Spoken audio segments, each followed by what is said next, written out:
नमस्ते। लग रहा है कि कितने दिन हो गए आपसे मिले हुए। Happy teachers day.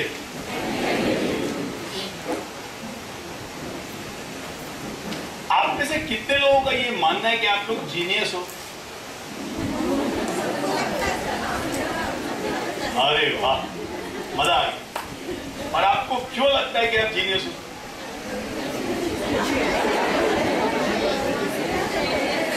कोई वजह होगी ना। आपको क्यों लगता है आप जीनियस हो? कीप मूविंग मूवमेंट में। अच्छा, आपको क्यों लगता है आप जीनियस हो? क्योंकि हूं इसके लिए। आपको क्यों लगता है आप जीनियस हो? टीचर हूं इसके लिए। ओके, मतलब हर टीचर जीनियस होता है? हर जीनियस टीचर होता है। अच्छा, हर जीनियस टीचर होता है। ओके, इसको क्या बोलते हैं? हैंडकरचीफ। हैंडकरचीफ के कितने यूज हो सकते हैं? Okay, can we discuss about some uses? आपके हिसाब से ये रुमाल का अपन क्या क्या उपयोग कर सकते हैं? किस किस अलग अलग तरीके से उपयोग कर सकते हैं? कोई बताएगा एक एक करके? जिसके पास भी कोई उत्तर है हाथ ऊपर करो, मैं आपको पूछूंगा। फिफ्थ क्लास में किया था छोटे बच्चों के लिए हंसाने के लिए, जिसका जो अपना चूहा रहता है छोटा, वो बना के हंसाने के लिए यूज किया था। ओके, इससे अपन क्लास के अंदर चूहा बना सकते हैं। ठीक है, very nice. You can say in Marathi, but somebody has to translate in Hindi or English and tell it to me.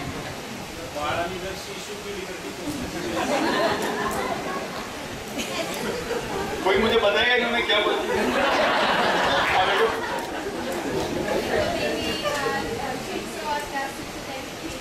ये क्या इनका इमीडिएट प्रैक्टिकल एक्सपीरियंस है?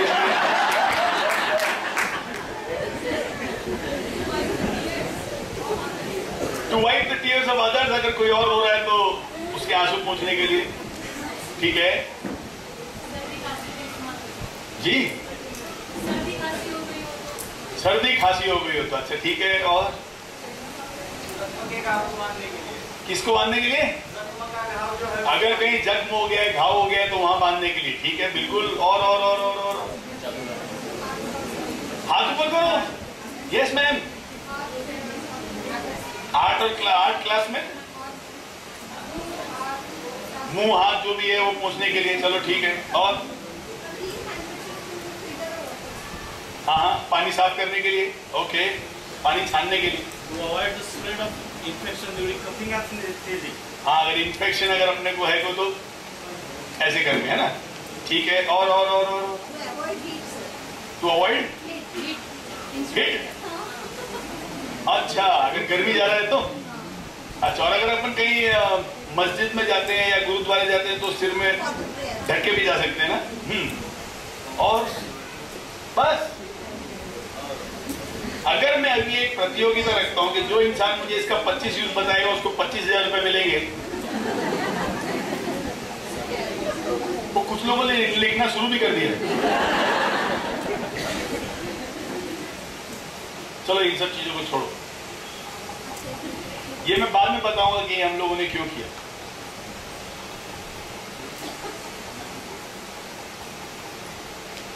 अधिकतर जिंदगी में क्या होता है,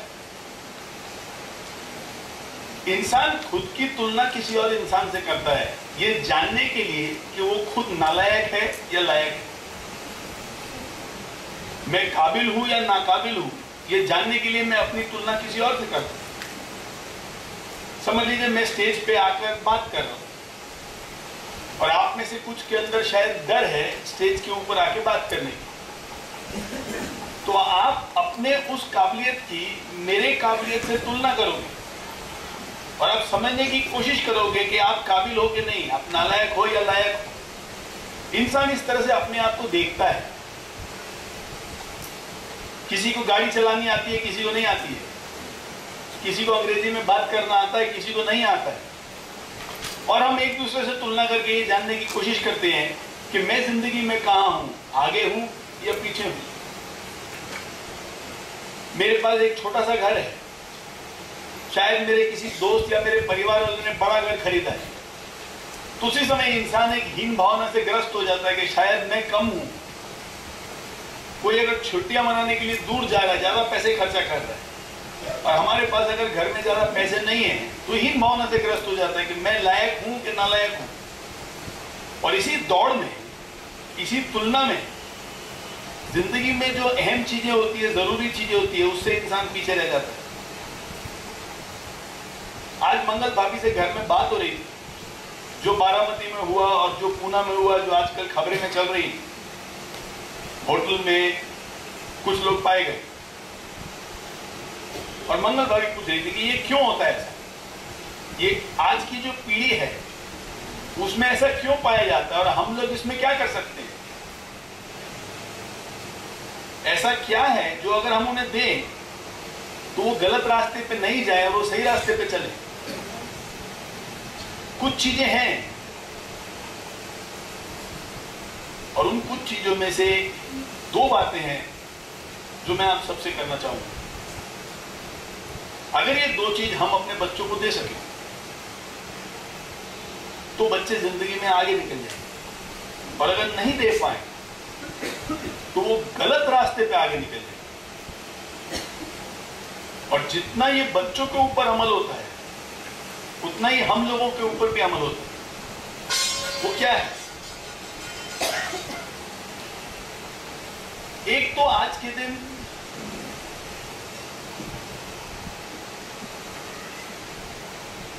इंसान ये सोचता है कि काफी चीजें जिंदगी में ऐसी है जो शायद मैं कर नहीं पाऊंगा।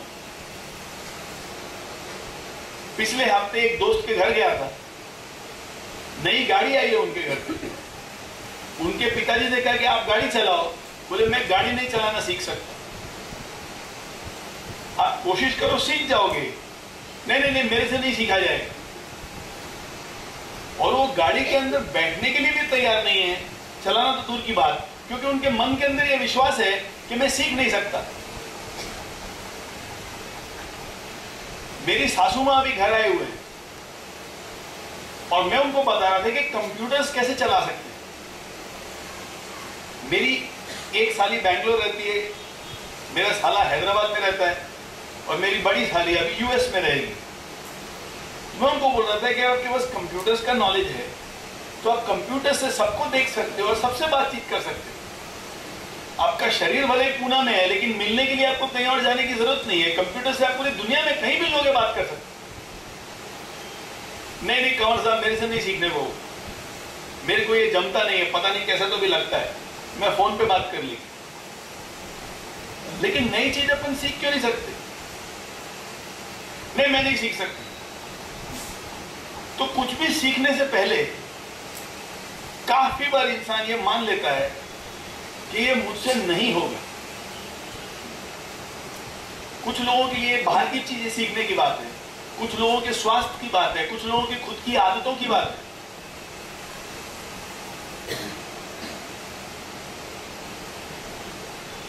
गुरुवार को हमारा एक बैच कंप्लीट हुआ, जिस बैच में बशीर नाम के एक स्टूडेंट थे। 23 साल से बशीर सिगरेट पी रहे, 23 साल से, कभी 10, कभी 40, लेकिन 23 साल से। घर में सब उनको बोल के परेशान हो गए, उनके बच्चे, उनके माँ बाप, उनकी बीवी। लेकिन बशीर का यह मानना था कि मैं नहीं छोड़ सकता। एक आधा बार सुबह अगर निर्णय भी लिया कि मुझे नहीं करना है, लेकिन 2 घंटे के बाद किसी वजह से अगर मूड बदल गया, थोड़ा मूड ऑफ हो गया, थोड़ा गुस्सा हो गया, तो वापस वही सिगरेट। बोले मेरे को टेंशन होता है ना, मैं सिगरेट पी रहा हूं तो थोड़ा ठीक हो जाता है। अभी दिमाग में ये मानना है मैं अपने आप को सुधार नहीं पाऊंगा, और इसकी वजह से 23 साल में आसपास में सब लोग नाराज है, फिर भी वो अपने आप को सुधार नहीं पाए। गुरुवार को सुबह जब क्लास हमारा खत्म हुआ, तब उन्होंने ब्राउन कलर का मुझे एक कवर दिया, बोले कि मेरी तरफ से ये आपको भेंट है। अभी सब क्लास के सामने दिया तो मैं बोला ठीक है, बाद में देख लूंगा, बोले नहीं अब भी खोलो। खोला तो उसके अंदर उनके क्लासिक सिगरेट का पूरा पैकेट था। यार मैं तो पीता नहीं हूं। बोले आप नहीं पीते हो और आपके पीने के लिए भी नहीं दिया है। लेकिन भेंट का एक नियम होता है, वो ये होता है कि अगर मैंने किसी चीज को किसी और को भेंट दे दिए तो वो मैं उनसे वापस नहीं मांग सकता। अगर मैंने आपको कुछ गिफ्ट दिया है, कल मैं नहीं बोल सकता कि मेरे को वापस देना है, वापस नहीं मांग सकता। तो ये मेरा जो सिगरेट का पैकेट है ये मुझे आपको दे दिया है। इसका मतलब ये हुआ कि आज के बाद मैं सिगरेट नहीं पीऊंगा। जो इंसान 23 साल से सिगरेट पी रहा है, 23 साल पूरे परिवार सब दोस्तों की कोशिशों के बावजूद वो सिगरेट छोड़ नहीं सका। जब शुरुआत किया था उसने क्या बोला? शुरुआत के साथ तो सबको बोलता था सिगरेट क्या है, जिस दिन चाहूं ना ऐसे छोड़ सकता हूं। मगर कुछ दिनों में ये एहसास हुआ कि ऐसे नहीं छूट रहा है। और जब तक वो एहसास हुआ, वो विश्वास बन चुका था, और विश्वास के साथ एक और विश्वास कि मैं इसको छोड़ नहीं सकता। लेकिन उन्होंने छोड़ दिया। ये हमारी जो लड़ाई है, बच्चे सही रास्ते पे चलेंगे या गलत, उस लड़ाई का जो सबसे पहला दौर है वो ये विश्वास कि मैं जो चाहूं वो छोड़ सकता हूं और मैं जो चाहूं वो पकड़ सकता हूं। अगर कोई इंसान दुनिया में मुझे गलत करने के लिए बोलेगा, मैं उसको ना कर सकता हूं।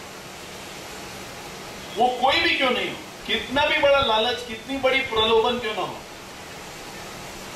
अगर मैंने ये डीट कर ली, हट कर ली, जिद कर ली कि मुझे ये नहीं करना है, तो कोई भी मुझसे नहीं करा पाएगा। ये विश्वास बच्चों के अंदर होना जरूरी है। जो गलत रास्ते में जाते हैं, हम उनको बोल सकते हैं। जैसे कोई सिगरेट पीता है, हम बोल सकते हैं अरे मत पी, सिगरेट गलत है, वो उसको भी मालूम है, लेकिन उसके अंदर ये विश्वास नहीं है कि मैं इसके बिना जी सकता हूं। अगर कम सीरियस मैटर ले तो किसी को टीवी देखने का शौक है, कोई पढ़ाई करते करते 15-20 मिनट से ज्यादा देर ध्यान नहीं दे पा रहा है। किसी के बीच अगर उनके पास विकल्प है कि बैठ के पढ़ाई करो या कुछ और करो, तो उनका ध्यान पढ़ाई की तरफ न जाके कुछ और चीज की तरफ जा रहा है। खुद के भले के बारे में इंसान उतना नहीं सोच पा रहा जितना उसको सोचना चाहिए। क्या करना चाहिए ये हम सब बोलते हैं। बशीर के परिवार वाले 23 साल से उसको बोल रहे क्या करना चाहिए और क्या नहीं करना चाहिए। ये ज्ञान, ये जानकारी सबके पास है कि सही क्या है, गलत क्या है। अगर होटल में अपने को बच्चे मिलते हैं, बच्चों को भी मालूम है ये सही चीज नहीं है, इसके लिए घर में झूठ बोलते हैं। एक पार्टी है, 500, 700, 800 लोग हैं, दारू पी रहे हैं, ड्रग्स ले रहे हैं, उनको भी मालूम है कि सही है कि गलत है। अगर आप में से किसी के पास कोई आदत है, सिगरेट का हो या दारू का हो या गुटखे का हो, आपको भी मालूम है वो सही नहीं है। तो बात यहां सही और गलत की नहीं आती है। सही क्या है, गलत क्या है, दुनिया में सबको मालूम है। उसके लिए किसी और की जरूरत नहीं है। नियम से व्यायाम करना चाहिए, ये सही बात है, ये सबको मालूम है। कितने लोग करते हैं? बच्चों को अपन बोलते हैं एक्सरसाइज करो, ज्यादा मत खाओ, सही टाइम पे सो, सही टाइम पे उठो, नियम से जिंदगी जियो, रात को सोने से पहले ब्रश करो। बच्चों को बोलते हैं। अभी खुद कितने माँ बाप करते हैं ये मालूम नहीं। तो सही और गलत ये हर इंसान को मालूम है, लेकिन जिस चीज की कमी है वो ये कि मैं कर पाऊंगा कि नहीं। तो अपना काम भाषण नहीं, क्योंकि जैसे ही हम भाषण शुरू करते हैं, उनको मालूम है सही गलत क्या है, वो वहां स्विच ऑफ हो जाता है। आपका जबड़ा हिलता हुआ दिखता है उनको। लेकिन आप जो बोल रहे हो उनके पल्ले नहीं पड़ रहे हो, और इसकी वजह से अपने को और गुस्सा आ जाता है। बोल रहे तुम सुन भी नहीं रहे, वो और स्विच ऑफ कर लेते। फिर अपन बोलते तेरे को बोल के कोई फायदा नहीं, और वो मन में बोलते तो इतना टाइम क्यों टाइम देते, और कल फिर अपनी वही बड़बड़ चालू। सही और गलत अपन समझाने की कोशिश कर रहे हैं, लेकिन वो उनको भी मालूम है कि सही क्या है गलत क्या है, रास्ते पे कैसे लाए। ये एक अहम चीज है। सबसे पहला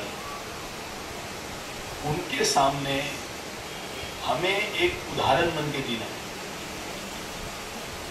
जब तक हम एक उदाहरण नहीं है तो हमारी बोली हुई कोई भी बात वो मानने को तैयार नहीं हो। जब हम एक जीवंत उदाहरण है तो शायद वो हमारी बात सुनेंगे, शायद। दूसरा, बच्चों के अंदर आत्मविश्वास होना जरूरी है। गलत काम करने के लिए जोश की जरूरत होती है, आत्मविश्वास की जरूरत नहीं होती। सही चीज करने के लिए आत्मविश्वास की जरूरत होती है। किसी को थप्पड़ मारने के लिए आत्मविश्वास नहीं चाहिए, लेकिन अपने अंदर मानसिक संतुलन बनाए रखने के लिए आत्मविश्वास की बहुत जरूरत है। किसी से लड़ने के लिए आत्मविश्वास की जरूरत नहीं होती, बिना लड़े काम निकालने के लिए आत्मविश्वास की जरूरत होती है। एक, हमको एक उदाहरण बन के रहना पड़ेगा। दूसरा, उनके अंदर आत्मविश्वास बनाना पड़ेगा। उनके अंदर आत्मविश्वास कैसे बनाया जाए, इस चीज की चर्चा हम आज के इस सेशन में करेंगे। और आत्मविश्वास बनाने के बाद हमारा व्यवहार उनके साथ कैसे होना चाहिए, इस चीज की चर्चा हम आज के सेशन में करेंगे। और इन दोनों के साथ में हर वक्त वो सही रास्ते पे चले,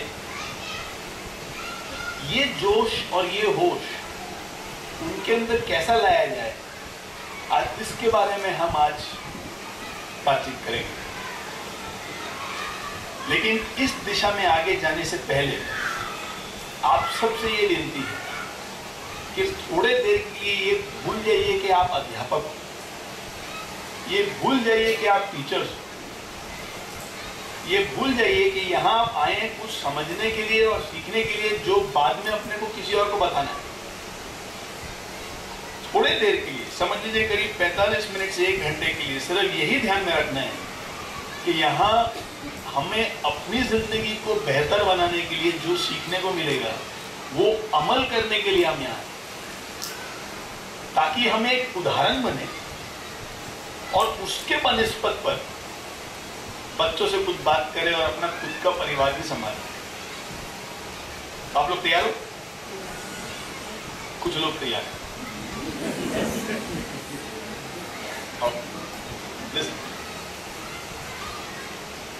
इंसान प्रगति कब करता है? इंसान जिंदगी में आगे कब बढ़ता है? अगर कोई अपना विकास चाहता है तो शुरुआत कहां करता है? शुरुआत, स्टार्टिंग। सबसे पहले उसको एक प्रश्न पूछना पड़ता है कि मैं इस तरह की जिंदगी से खुश हूं क्या? मुझे इससे ज्यादा कुछ करना है क्या? करने के लिए मुझे कुछ नया सीखने की जरूरत है क्या? आज मेरा जो व्यवहार है उस व्यवहार में कोई बदलाव लाने की जरूरत है क्या? शुरुआत प्रगति की कभी भी एक प्रश्न से होती है। हर चीजों का उत्तर आपके पास हो, न तो ऐसी अपेक्षा है और न ही उसकी कोई जरूरत है। किसी भी इंसान के पास पूरी दुनिया के उत्तर नहीं हो सकते। अगर आप कोई विषय पढ़ाते भी हो तो उस विषय के जितने प्रश्न हैं उन सबका उत्तर आपके पास हो, कोई जरूरी नहीं, क्योंकि आप जिस विषय में टीचर हो उसी विषय में पहले डीएड होता है, फिर बीएड होता है, फिर एमएड होता है और उसके बाद में डॉक्टरेट भी होता है।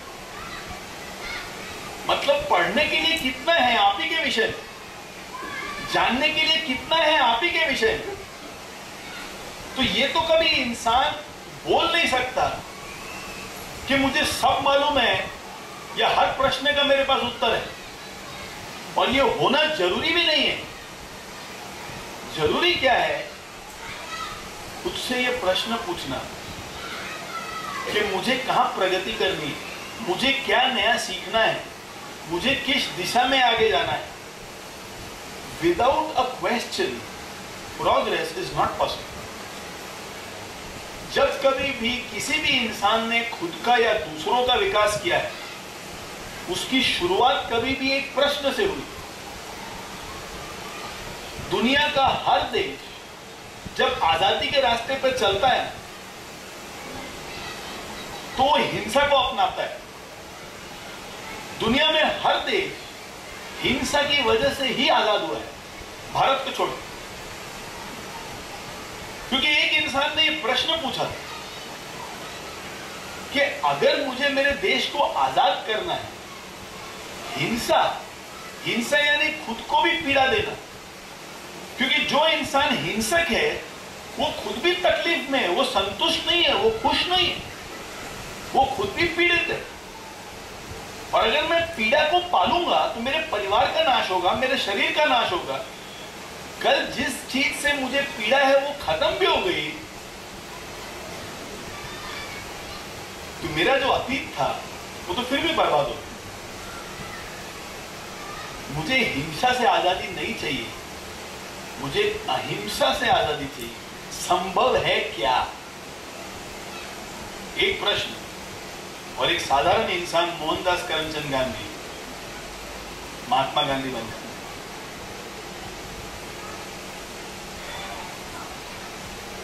पक्षियों के अलावा कुछ उड़ नहीं सकता, लेकिन अगर मुझे कोई यंत्र बनाना है जो पक्षियों की तरह उड़े तो मुझे क्या करना पड़ेगा? एक प्रश्न। और उसके बाद में हवाई जहाज बनने चालू होते। जब तक इंसान के जहन में ये प्रश्न नहीं आता ना, तब तक वो प्रगति नहीं कर सकता। जो इंसान अहम प्रश्न नहीं पूछता है वो कभी आगे नहीं जाता है। अगर आपको भी आपकी जिंदगी में प्रगति करना है तो आपको अपनी जिंदगी में कुछ प्रश्न पूछने जरूरी है। अगर अपने क्लास में समझ लीजिए बच्चों को 60% अंक आते हैं, 60% मार्क्स, अगर आपके दिल की इच्छा है कि उनको 80% आए, एक अपन क्लास में उनको डांट सकते हैं या प्रोत्साहित करने की कोशिश कर सकते हैं, चलो अच्छे से पढ़ाई करो, कम से कम 80% आना चाहिए। ये बोलने से जिम्मेदारी उनके कंधों पे। मैं क्या करूं ताकि मेरी कक्षा में जो बच्चे हैं उन सबको 80% कम से कम आए? मैं क्या करूं?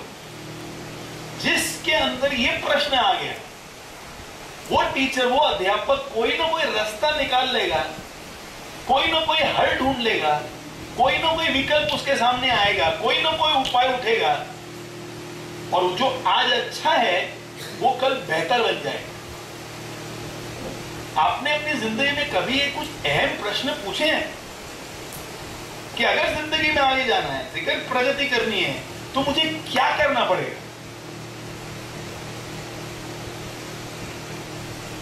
एक बहुत ही साधारण से अध्यापक 30-35 साल पहले तक हमारे पूना शहर में, नाम एसबी मजुमदार, आज वो किसके लिए जाने जाते हैं? सिम्बायसिस। एक ऑर्डिनरी साधारण प्रोफेसर नवले सर आज सिंहगढ़। आप सब भी अध्यापक।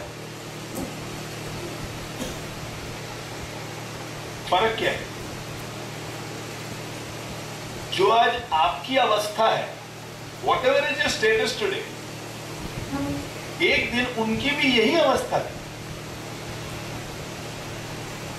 लेकिन उन्होंने एक प्रश्न पूछा कि मैं सिर्फ अध्यापक रह के पूरी जिंदगी काम करना चाहता हूं, या मैं चाहता हूं मेरा खुद का भी एक स्कूल हो। अगर मेरा स्कूल चाहिए तो उसके लिए मुझे क्या करना पड़ेगा। और जब वो प्रश्न आया ना, लगे 20, 25, 30 साल,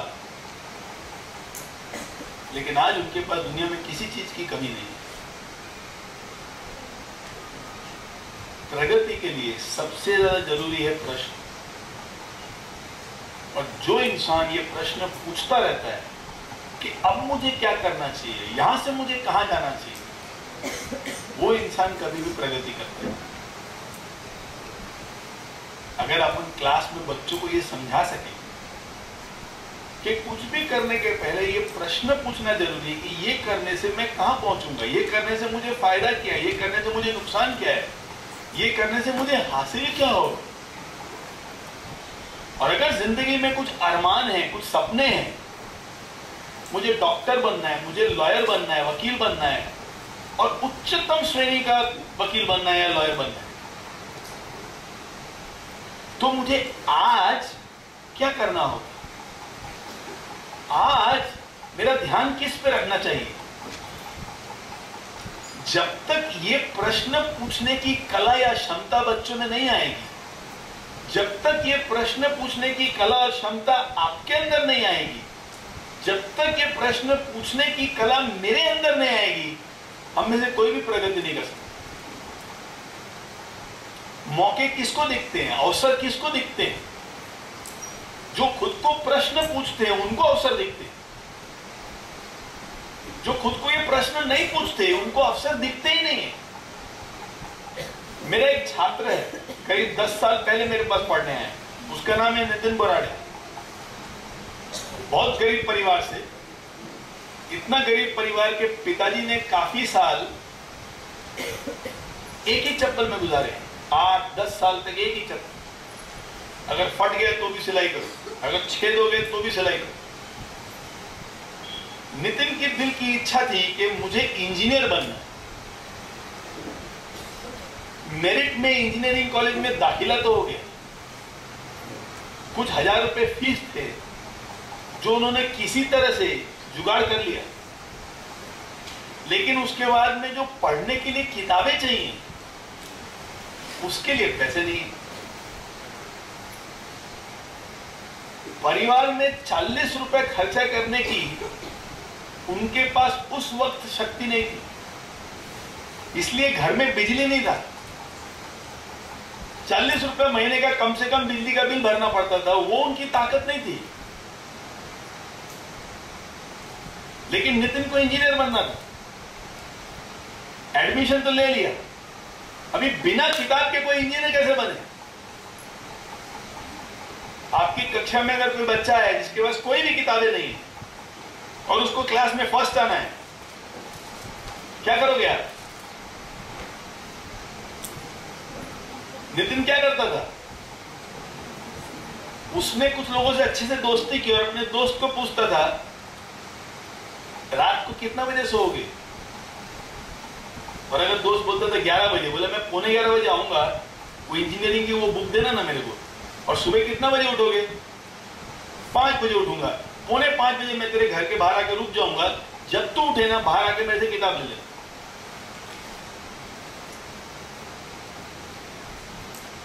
पढ़ाई कहां की उसने?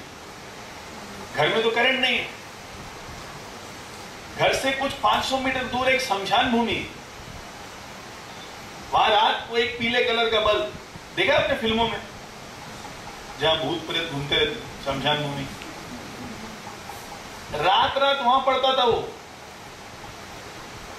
दिन में जाके कॉलेज में सिर्फ सुनता था, लिखने के लिए नोटबुक किधर है? और रात को कैसे पढ़ता था? कब कर सकता है कि इंसान ऐसा? मेरी तो किस्मत ही खराब है, मेरा बाप गरीब है, किताब नहीं है, मैं कैसे पढ़ूं? दुनिया में कोई उसको कसूरवार नहीं ठहराता था। कोई ये नहीं बोलता था कि नितिन तू पढ़ सकता था, सब यही बोलते थे हाँ बेचारा अभी क्या करे, किताब ही नहीं था तो कोई कैसे पढ़ सकता है, तेरी क्या गलती है बेटा, क्या है किस्मत में जो होता है ना वही इंसान को मिलता है, छोड़ो तू भी बन जा कुली। कोई उसको दोषी और नहीं ठहराता था। लेकिन नितिन ने अपने आप को ये प्रश्न पूछा, किताब चाहिए, पैसे नहीं है, क्या करूं?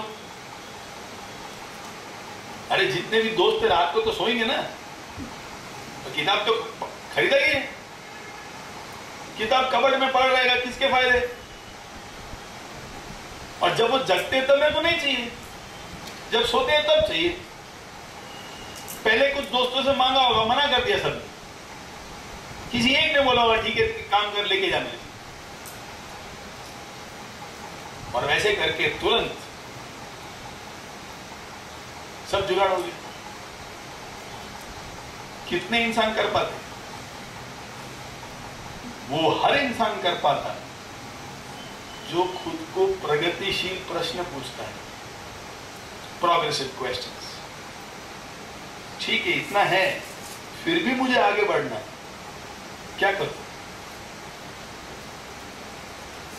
तो सबसे पहली कुशलता है या सबसे पहली चीज जो आपको चाहिए जिंदगी में अगर आगे जाना है तो वो ये है सही प्रश्न।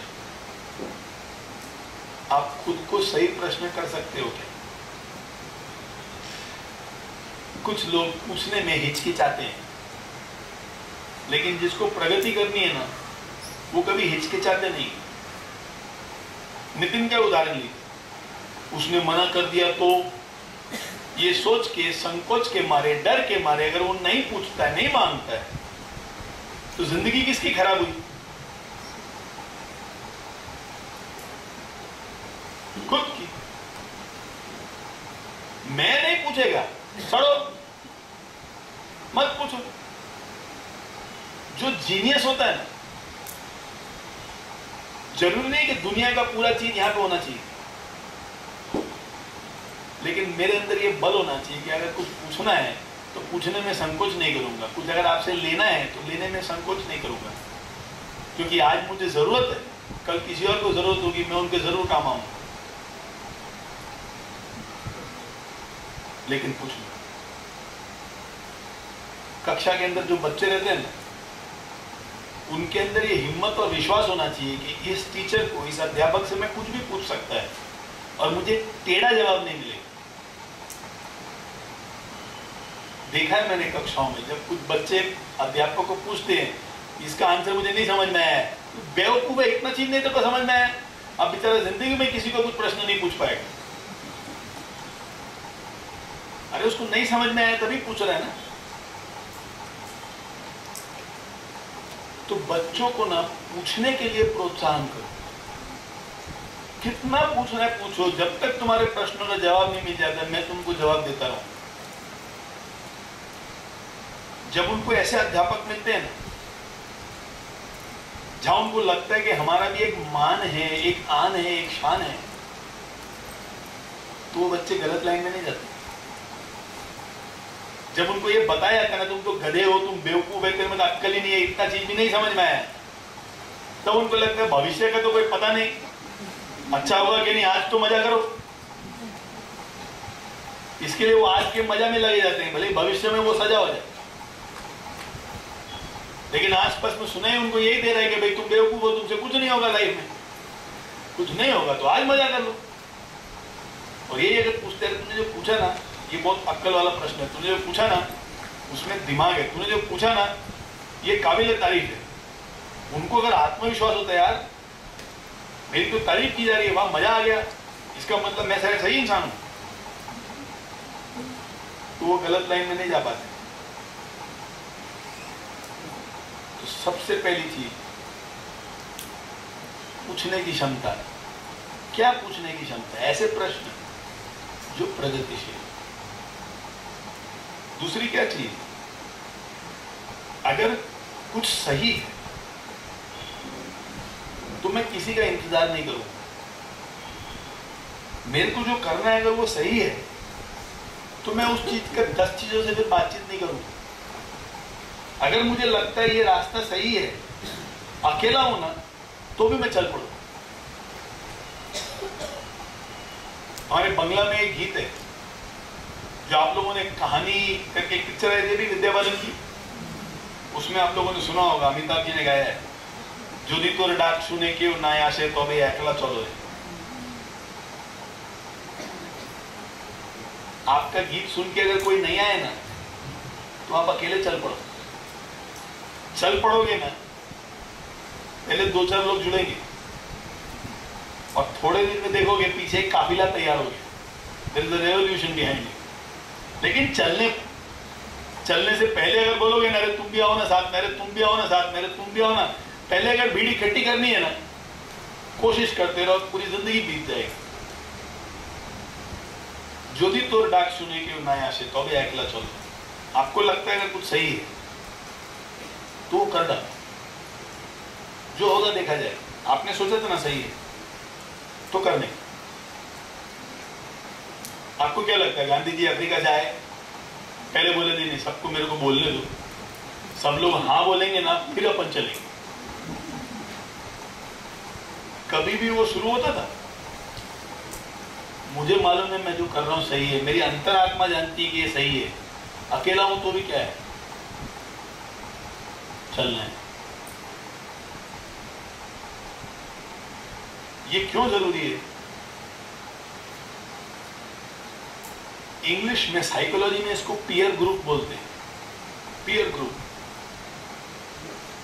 इसका मतलब कि ये जो दोस्त यार है, जो हम उम्र है, वो क्या कर रहे हैं। अगर वो जो कर रहे हैं गलत है तो भी दिल को लगता है कि उनके साथ रहना चाहिए। सब अगर चोरी कर रहे हैं तो चोरी करने में कुछ गलत नहीं दिखता है, क्योंकि सभी कर रहे हैं। मिनिस्टर लोग पैसा खाते हैं ना, तो उनके नीचे पीए को पैसे खाने में कोई हिचक नहीं होता, फिर उसके नीचे जो है उसको हिचक नहीं होता, फिर सभी तो कर रहे हैं। अगर आप दिल्ली जाओगे, दिल्ली में सादरा के नाम से एक जगह है, वहां छोटी छोटी फैक्ट्रियां हैं, कम से कम 25,000 फैक्ट्रियां हैं वहां पे, छोटी छोटी, घर घर में फैक्ट्री है। 1 बेडरूम हाउस है लेकिन बेडरूम में फैक्ट्री चलता है और लोग बाहर सोते हैं। ऐसे घर है शादरा में। 25,000 घरों में से 10 घर भी ऐसे नहीं होंगे कि जो बिजली का मीटर बराबर भरते हैं। 10 घर नहीं होगा वैसे। और अगर कोई बिजली वाला वहां चला गया तो शायद जिंदा वापस नहीं आएगा, काट देते उसको। तो वहां पे सबको लगता है चोरी करना तो ठीक ही है, क्योंकि सभी कर रहे हैं, तो इसमें गलत क्या है।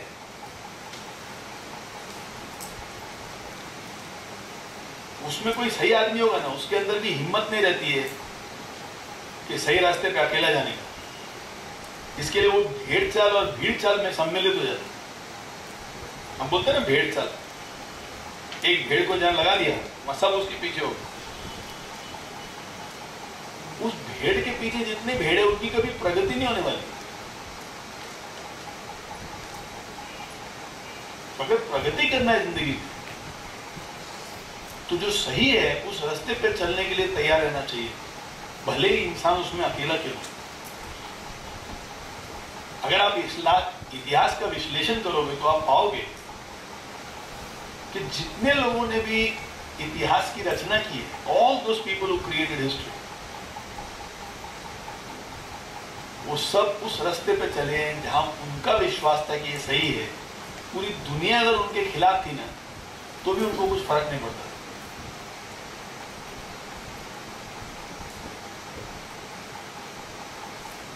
हम लोगों ने जब ये काम चालू किया था ना, कीप मूविंग मूवमेंट, हम लोगों को स्कूल में जाके टीचर से, प्रिंसिपल से बात करना पड़ता था।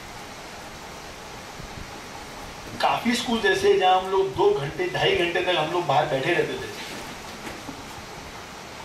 अभी जो करने जा रहे हैं वो भला है, खुद को और कुछ फायदा नहीं चाहिए,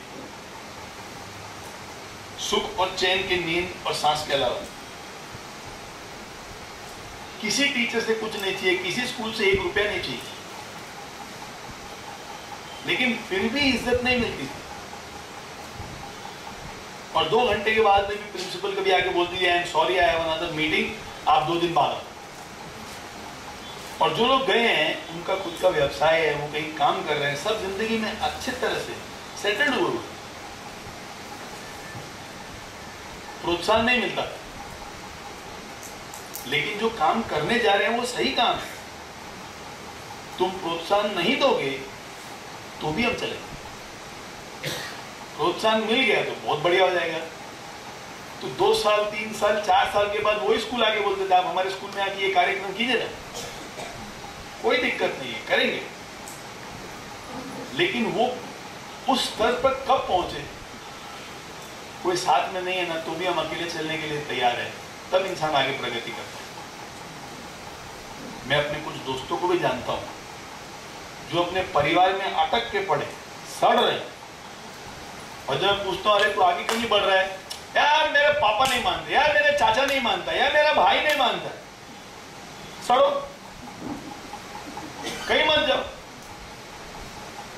मैं दोषी ठहरा सकता हूं पूरी दुनिया को, लेकिन हकीकत क्या है, যদি তোর ডাক শুনে কেউ না আসে তবে একলা চলো, सही रास्ता है, अकेले चल पड़ो, कल काफिला तुम्हारे साथ।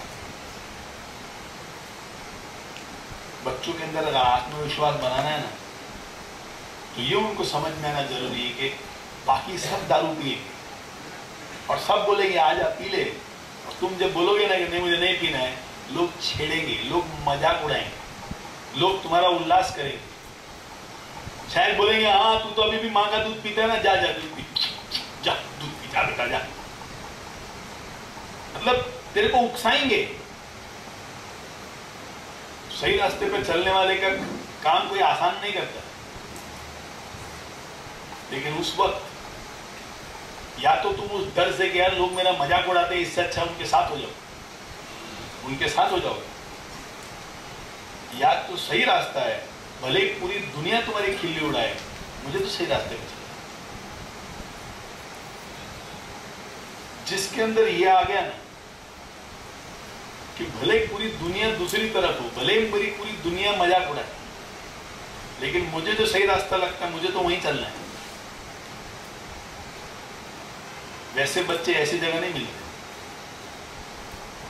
तो उनको अपने को स्पीच नहीं देने का कि तुम लोग ये मत करो वो मत करो, उनको ये विश्वास देने का कि तुम्हारे अंदर ये काबिलियत है तो तुम इस रास्ते चलो, तुम निर्णय लो, you take a decision, what is right and what is not, क्या सही है क्या गलत है। मेरे को मत पूछो क्योंकि तुमको मालूम है, लेकिन अंदर ये विश्वास रखो कि जो सही रास्ता उसी पे चलेंगे, जो गलत है उसका साथ नहीं देंगे। समझ लो अगर स्कूल के मैनेजमेंट में कुछ गलत करने को बोला गया, आपको हिम्मत होनी चाहिए बोलने की, नहीं आप जो बोल रहे हो वो गलत है, गलत में नहीं करेगा, है वो हिम्मत? नहीं है तो भेड़ चाल। फिर अपने आप को शेर मत बोल, फिर जीनियस मत बोल। जीनियस है तो मैं अकेला है तो भी मैं चलेगा, गलत तो गलत है, ठीक है। पिछले जमाने में एक एसबी मजूमदार थे, उसके बाद में नौले सर आया, उसके बाद मेरा ही नाम, ऐसे सोचना पड़ेगा। ठीक है ये नहीं है तो क्या होगा, अगर ये स्कूल नहीं रहता था इस दुनिया में तो मेरा घर नहीं चलता था क्या? बाकी दुनिया में इतने लोगों का घर चलता है, सब स्कूल के भरोसे तो नहीं है। मैं गलत नहीं करूं,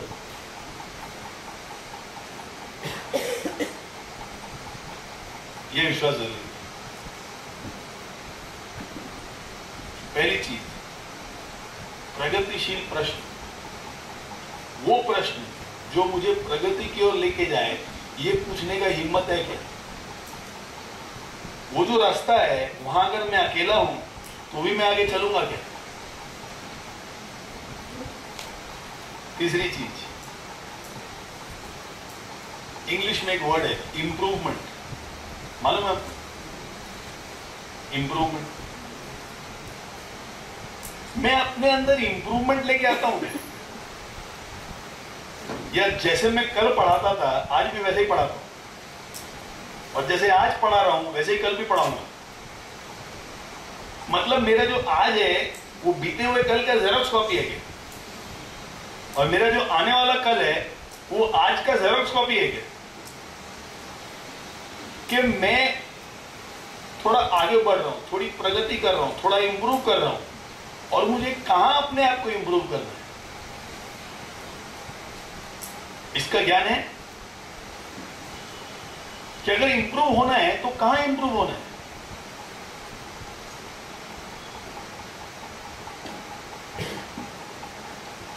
इंसान की जिंदगी के 3 क्षेत्र होते हैं, जो उसके 3 कर्म क्षेत्र होते हैं। एक होता है उनका काम, जो भी उनका काम। आप सब अध्यापक हैं तो बच्चों को पढ़ाना आपका काम। अगर आप सब अध्यापक नहीं होते तो समझ लो गृहस्थ होते, आप एक घरेलू स्त्री होती शायद, तो वो आपका काम हो जाता है। रात को जब आपको बच्चों का लालन पालन करना पड़ता है तो मां या बाप, आप वो भूमिका अदा करते हो, वो आपका एक काम होगा। तो आपकी जिंदगी में आप जो भी काम करते हो वहां आपको क्या लगता है कि कहां प्रगति लानी जरूरी है? Where do you need to improve? ऐसा तो हो नहीं सकता कि नहीं मुझे कहीं भी इंप्रूवमेंट की जरूरत नहीं है। कोई भी महात्मा यहां पे जो बोले इंप्रूवमेंट का तो कोई स्कोप ही नहीं है, नरेंद्र में 0 डिफेक्ट है, 100%। हर इंसान इंप्रूव कर सकता है। तो आपके काम में आप कहां इंप्रूव करोगे खुद को? पूछो अपने आप को। अगर आगे बढ़ना है तो इंप्रूव तो करना पड़ेगा। इंप्रूव नहीं किया तो आगे कैसे बढ़ोगे? इंप्रूव नहीं किया तो आगे कैसे बढ़ोगे? एक क्षेत्र जहां पे इंसान को अपने आप को इंप्रूव करना है वो होता है उसका काम। दूसरा क्षेत्र उसके रिश्ते। आज पति पत्नी है, बाप बेटा है, मां बेटी है, ससुराल के संग है, दोस्तों के साथ है, जहां भी रिश्ते हैं, रिश्तेदारी है, वहां मुझे खुद के अंदर क्या इंप्रूवमेंट लाना है, वहां मुझे खुद को कैसे विकास करना है। ये हो गया दूसरा क्षेत्र इंप्रूवमेंट का। पहला क्षेत्र वर्क, काम। दूसरा रिलेशनशिप्स, रिश्ते। और तीसरा हो जाता है मेरे खुद के अस्तित्व के प्रति। आज मेरा जो आत्मविश्वास है, मेरे हिसाब से मैं कौन हूं? मेरे अंदर डर है क्या? मेरे अंदर संकोच है क्या? मेरे अंदर हीन भावना है क्या? मेरे अंदर गुस्सा है क्या? मेरे अंदर नफरत है क्या? मेरे अंदर घृणा है? मैं जेलस हूं क्या? जेलस। कोई और प्रगति करता है, मेरे साथ में जो क्लास में है, स्कूल में है, उनमें से किसी का प्रमोशन हो जाता है तो मुझे खुशी होती है कि दुख होता है कि गुस्सा? उसका हो गया और वो पेड़े लेके बांट रहा है, उसका स्वाद ही नहीं आता है पेड़े को।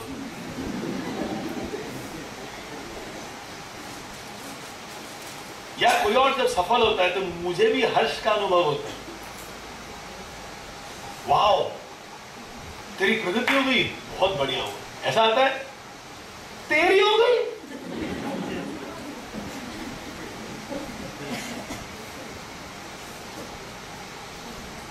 दुनिया कुछ भी मेरे बारे में समझे, लेकिन मुझे समझता है कि अंदर क्या हो रहा है, अंदर मैं कौन हूं। दुनिया मुझे देख के भले ये सोचे कि यार क्या हिम्मत है इसमें, लेकिन अंदर मुझे मालूम है कि मैं डरपोक हूं, हिम्मत नहीं है। मैं एक दिखावा करता हूं कि मेरे में बहुत हिम्मत है। तो मेरा वो चित्र जो दुनिया से छुपा हुआ है लेकिन जो हकीकत है, वहां मुझे कहां विकास करना है। इन 3 क्षेत्रों में इंसान विकास कर सकता है। बच्चों के लिए, छात्रों के लिए, स्टूडेंट्स के लिए उनका वर्क यानी पढ़ाई, रिश्ते यानी माँ बाप, दोस्त और टीचर ऑफ कोर्स, और उनके अंदर क्या भावना है। कोई और अगर क्लास में अमीर है तो उसको देख के जलन होता है, किसी और के ऊपर अगर अध्यापक थोड़ा ज्यादा ध्यान देती है गुस्सा आता है। मैं कौन हूं और उस कौन को क्या प्रगति करनी है, ये जानना बहुत जरूरी है,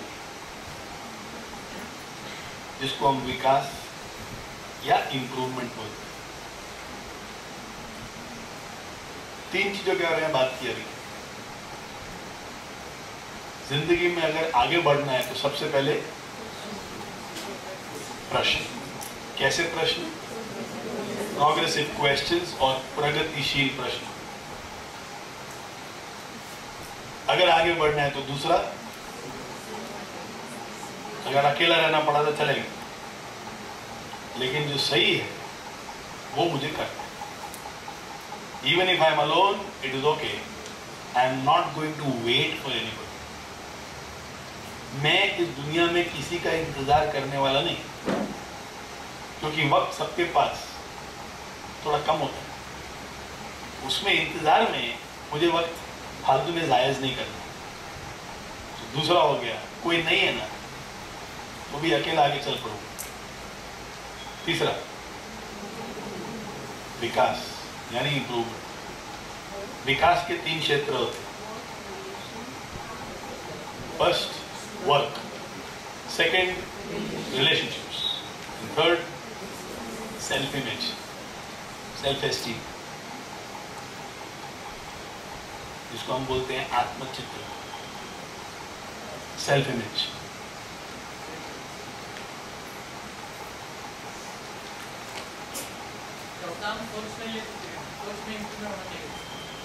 जी, ये सब जो है ना, ये अपने सोच को एक दिशा देती है। ये सब सोचने के ही, बिना सोचे ये इंसान नहीं कर सकता। प्रगतिशील प्रश्न क्या है? सोचिए, है ना। कोई अगर नहीं रहे लेकिन फिर भी सही रास्ता में आगे चलना है, वो भी सोचिए। इन क्षेत्रों में मुझे खुद का विकास करना है, ये भी सोचिए। तो ये अलग अलग तरीके के सोच है। जैसे एक एक पत्थर से पूरा दीवार बनता है ना, वैसे ये अलग अलग चीजें हैं जिससे सही सोच की पूरी दीवार बनती है। लेकिन आपका हेयर स्टाइल, मेरा हेयर स्टाइल एक ही।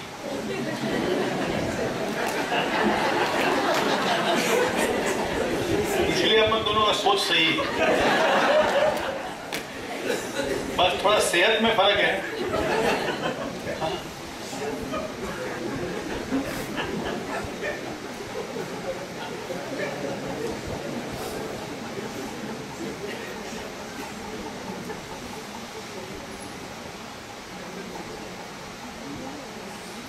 2-3 मिनट लीजिए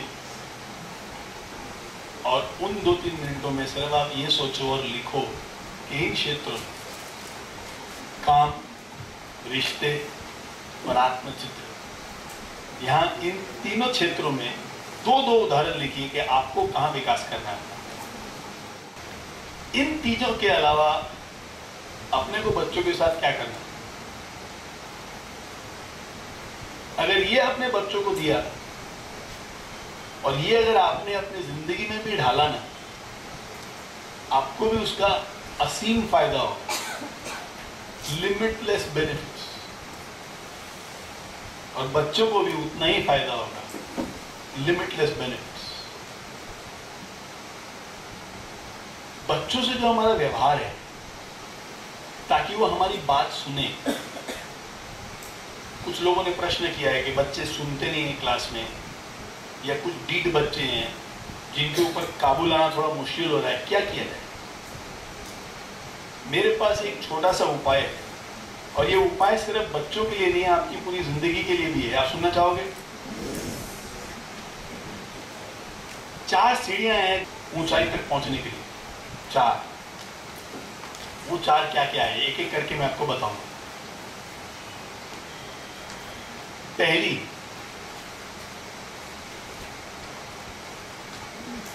जब वो इंसान मेरे सामने नहीं है तो मैं उसके बारे में कुछ भी गलत बात नहीं करूं।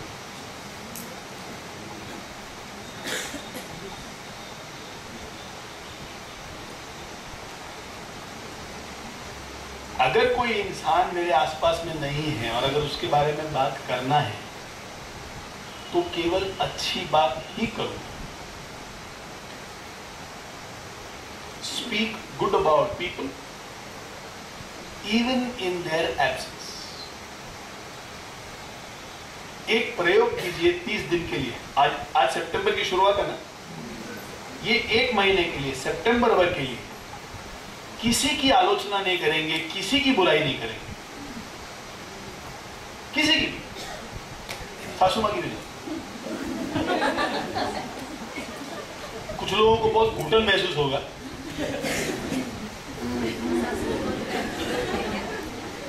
लेकिन 30 दिन के लिए प्रयोग करो। एक दूसरे को क्या करो,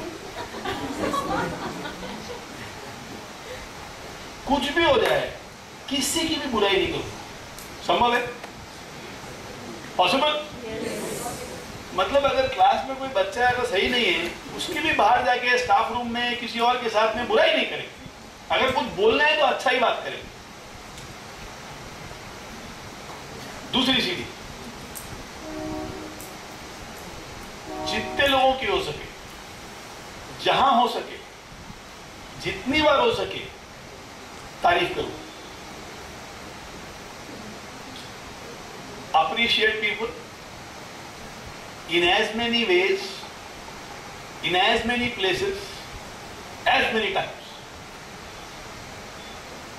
जहां मौका मिला किसी की तारीफ करो। उस इंसान के अंदर 10 बुराई हो सकती है, लेकिन एक अच्छाई भी है तो वो ढूंढ के निकाल के उस चीज की तारीफ करो। देखिए, सोना है ना, वो खान में ऊपर नहीं मिलता है। हीरा है ना, वो खाने में ऊपर नहीं मिलता है, बहुत कचरा हटाना पड़ता है तब जाके सोना और हीरा मिलता है। लेकिन जो मूल्य है ना, वो कचरे का नहीं होता है। मूल्य होता है सोने का और हीरे का, जो मेहनत से ऊपर लाते हैं। तो जरूरी नहीं है हर इंसान की अच्छाई ऊपर दिखे आप, और अगर दिखती भी तो उसके आसपास में 4-5 कमजोरियां दिखेंगी। लेकिन अगर खुद को अपने को डेवलप करना है, खुद का विकास करना, और अगर हम चाहते हैं लोगों से संबंध हमारे अच्छे हों, बच्चे हमारी सुने, तो ये तो अपने को अपनाना ही पड़ेगा। प्रयोग के तौर पे 1 महीने के लिए समझ लो, यहां बैठे हैं, गर्मी लग रही है, बाहर जाके ये मत बोलना पर बहुत गर्मी था, नहीं बोलने। कुछ अच्छा हुआ क्या,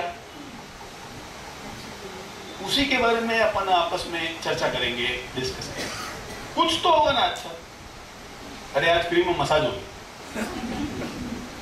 कुछ तो अच्छा हुआ ना।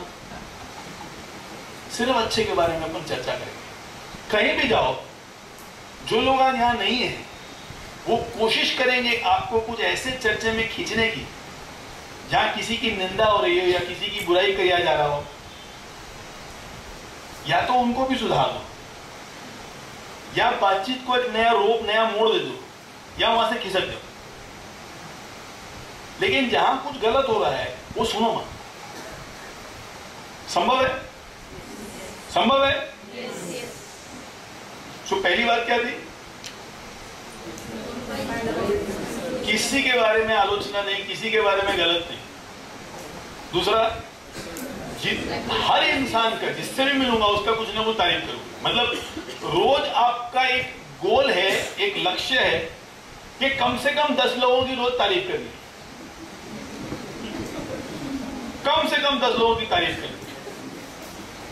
सोचो, अगर आप घर जाओगे और सासू मां की तारीफ करोगे, उनको देख के आपका ये बहुत कमाल है, करना है। सोचो, स्कूल में दूसरे टीचर्स है जिससे आपको खुन्नस है, उनके अलावा सिर्फ अच्छा बोलना है, उनको जाके उनकी तारीफ आप कर सकते हो क्या? झूठी तारीफ नहीं करनी। नहीं, फिर उसको तारीफ नहीं बोलते। अगर वो झूठा है तो फिर वो तारीफ नहीं। जैसे अगर आप मेरे को बोलोगे नरेन आपका हेयर स्टाइल क्या मस्त है,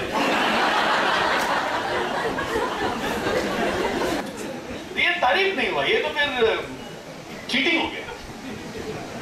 चीटिंग नहीं, सच्ची तारीफ। और नरेन आपको देख के समझ में आता है क्वांटिटी से कुछ नहीं होता है, क्वालिटी होना चाहिए। जो है सही है आपके पास। बाकी लोग लंबे लंबे बाल होते हैं ना, बोलते हेयर ब्रोकन, ये वो, बहुत तकलीफ है। अपना एकदम सिंपल है, कोई इश्यू नहीं है। यहां नहीं आता था इसलिए यहां बढ़ाना चालू कर।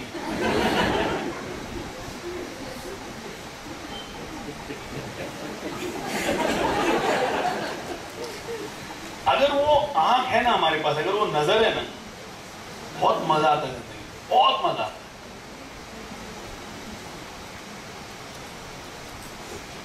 रॉबर्ट शूलर के नाम से एक इंसान है, उन्होंने बहुत अच्छी अच्छी किताबें लिखी, बहुत अच्छी अच्छी किताबें लिखी। उनकी एक किताब में पढ़ रहा था जहां पे उन्होंने लिखा कि ये सीख मुझे मेरे पिता से मिली। मेरे पिता ने एक बार 100 बोरी अनाज बोआ, उस साल वर्षा नहीं हुई, साल के अंत में हमें सिर्फ 60 बोरी ही अनाज मिला। 100 से नहीं तो 250-300 मिलते थे, इस बार 60 ही मिला। लेकिन मैंने पाया कि मेरे पिताजी प्रार्थना करते वक्त भगवान को अभी भी धन्यवाद दे रहे हैं कि हे भगवान, 60 बोरी अनाज तूने दिया, ये पूरा साल मेरे परिवार को खाने पीने के लिए चीज मिलेगा। तू महान है। अगर तू नहीं होता था, एक भी अगर अनाज नहीं मिलता था, हम सब भूखे मर जाते थे। तू महान है। बोले मेरे पिता से मैंने ये सीखा कि कुछ भी हो जाए, मेरी आंख में कुछ ना कुछ अच्छा मिलना चाहिए। क्यों? दूसरों की फायदे के लिए नहीं, खुद को शांति रहती है। अगर मेरे को लगेगा कि मेरे आसपास में सिर्फ गंदगी है, तो मैं शांत नहीं रह सकता, खुश नहीं रह सकता, मैं खुद परेशान हो जाता। समझ लो, अगर बाहर जाके अपन ये कह रहे कि अंदर बहुत गर्मी थी, ये अपन खुशी के साथ बात नहीं कर सकते, ये दुख के साथ बातचीत होती है। यार कितना गर्मी था ना, चेहरा देखो कैसा हो जाता है इंसान। शांत तो क्या नहीं बोल सकता है, कितनी गर्मी, ऐसे नहीं बोल सकता। तो क्यों ऐसी नजर चाहिए? ताकि इंसान खुश रहे, और जब वो खुश रहे तब वो प्रगतिशील प्रश्न पूछ सकता, नहीं तो नहीं पूछ सकता। अगर परेशान है तो सही विचार अपने अंदर विकसित कर ही नहीं सकता, वो सोच ही नहीं सकता सही। खुश इंसान प्रगति के बारे में सोचता है। इसलिए किसी की निंदा नहीं करनी, और जहां तक हो सके, जिसकी हो सके तारीफ करें। और जब आप एक दिन में 10 लोगों की तारीफ करोगे ना, तो आप खुद को तारीफ के लायक पाओ। उससे वो आत्मविश्वास बनेगा कि सही रास्ते पे चलना है, अकेला हूं तो भी कोई तकलीफ नहीं है, क्योंकि मैं सही इंसान हूं, मैं गलत से गलत चीजों में भी अच्छा ढूंढ सकता हूं, मेरा जिंदगी भला ही होने वाला है। तो ये जो हम बातचीत कर रहे हैं ना, सब आपस में जुड़ा हुआ है। ये एक माला की तरह है, अगर आप एक मोती भी उठाओगे ना, तो पूरा माला साथ में आता है। तो इसके लिए किसी की निंदा नहीं करूंगा। दूसरा, कम से कम 10 लोगों की रोज सही तारीफ करो।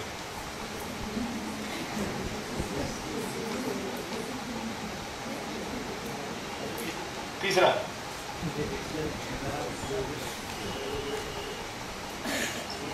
मैं आप लोगों को मौका दूंगा। आज मैं बाहर खड़ा रहूंगा, जैसे आप लोग जा रहे हैं ना, आज के कोटा का 1, बाकी बाहर जाने के बाद में 9 और।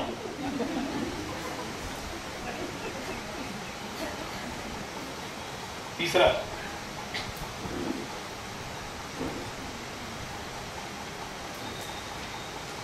हम सबके अंदर एक बहुत बड़ी जरूरत होती है। There is a big need that each one of us have within, to know are we important or not. हम आपकी जिंदगी में अहम हैं कि चालू है, कि नहीं रहा तो भी कुछ फर्क नहीं पड़ता। आपका और मेरा संबंध कैसा है, हर इंसान इसका उत्तर चाहता है। मैं आपके लिए महत्वपूर्ण हूं क्या, कि मैं आपके लिए साधारण हूं, कि मैं नहीं भी रहूं तो आपको कुछ फर्क नहीं पड़ता। जिन रिश्तों में मुझे महत्व मिलता है, all those relationships which makes me feel important, मैं वहां अपना अच्छा से अच्छा करने की कोशिश करता हूं। जहां मुझे महत्व नहीं मिलता, या तो मैं उनको महत्व नहीं देता, या मैं उनके प्रति निराश हो जाता हूं, या मैं उनकी तरफ कोशिश ही नहीं करता। और अगर गलत वक्त हुआ तो मैं ये भी कोशिश करूंगा कि उसका नुकसान कैसे हुआ, क्योंकि उसने मुझे महत्व नहीं दिया।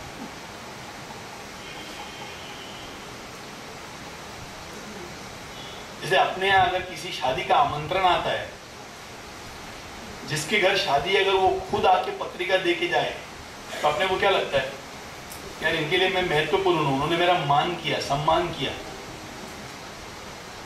और ये अगर बाजू के घर के किसी छोकरे के साथ भेज दिया, इधर लेके आओ उनको, और वो आके अगर देके आएगा, अगर आपको लगा कि नहीं मेरा महत्व नहीं है, मान सम्मान नहीं है, तो शायद आप उस विवाह में नहीं जाओगे। सही है कि गलत? तो दिल के अंदर से हर इंसान की इच्छा होती है कि मुझे बताओ कि मैं आपके लिए कितना महत्वपूर्ण हूं। या तो शब्दों से बताओ, या व्यवहार से बताओ, या मुझे आप कोई गिफ्ट दो, या किसी और के सामने मेरी तारीफ करो, या कहीं कभी कुछ बात कर रहे हैं तो मेरा विषय छेड़ो, या मुझे आप किसी तरह से उदाहरण बनाओ, 10 लोगों के सामने बोलो, देखो अगर करना है ना तो उससे सीखो क्योंकि उसका ये बहुत अच्छा है।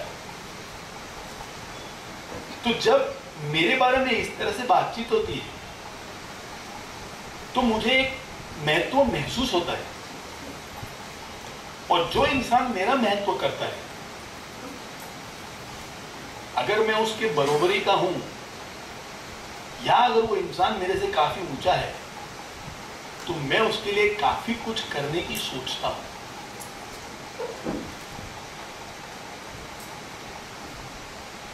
गड़बड़ कहां करते हैं हम? जब कोई जरूरत है तब किसी को उसका महत्व बताते हैं, जब जरूरत नहीं है तो उसका अनदेखा करते हैं। कोई अपने कितने भी महत्व का इंसान क्यों नहीं हो, काफी बार हम उनको अनदेखा कर देते हैं। इसको बोलते हैं टेकन फॉर ग्रांटेड। तो है ना, कहां जाने वाले। जैसे अगर घर में समझ लो खाने में आप 8 वस्तु बनाते हो, 8 आइटम्स, 7 चीज अगर अच्छी है और 1 ठीक नहीं है, तो टिप्पणी किसके ऊपर होती है?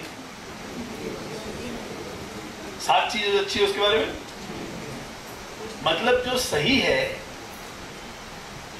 उसके बारे में हम चर्चा भी नहीं करते, जो गलत है वो बार बार सुनाते हैं। तो जो बनाने वाला है उसको क्या महसूस होता है कि उनका महत्व है कि नहीं है। फिर हम चाहते हैं कि वो दिल लगा के काम करे, दिल लगा के 7 चीज अच्छी बनाई, लेकिन उसके बारे में जिक्र नहीं है। और यही अगर 7 चीज अच्छी बनाई है और उसका सही तरीके से तारीफ किया गया या महत्व दिया गया, तो अगली बार 8वीं चीज भी अच्छी बनेगी। मैं जो क्लास लेता हूं ना, वहां जो भी गृहिणियां आती हैं, हाउसवाइफ, मैं उन सबको ये बोलता हूं कि आज आप खाना बनाना, और सब्जी में अगर घर में समझ लो नमक कम पसंद है तो कम नमक डालें। और आज अगर आपकी तारीफ नहीं हुई ना, कल 5 गुना डाल लें। खाने दो उसको 1 कवा, फिर उसका चेहरा देखो, फिर उसको कुछ बड़बड़ करने दो, उसको बोलने दो, ये क्या है, उसको बोलना नहीं, कल कम डाला था आपने, कुछ बोला नहीं, मैं सोची थोड़ा ज्यादा आपको चाहिए। नहीं नहीं नहीं, वैसा ही बनाना, ठीक है, कल वैसा बनाऊंगी, आप मेरे को बता देना कि अच्छा बना। फिर तीसरे दिन वापस कम वाला बना, खड़े रहना उसके सामने। अचानक उसको याद है, नहीं आज नमक बहुत अच्छा है, तो बोलना जब जब ऐसा चाहिए ना उस दिन बोलते जाना, नहीं तो अगले दिन बोलोगे तभी तो समझ में आएगा ना कितना चाहिए।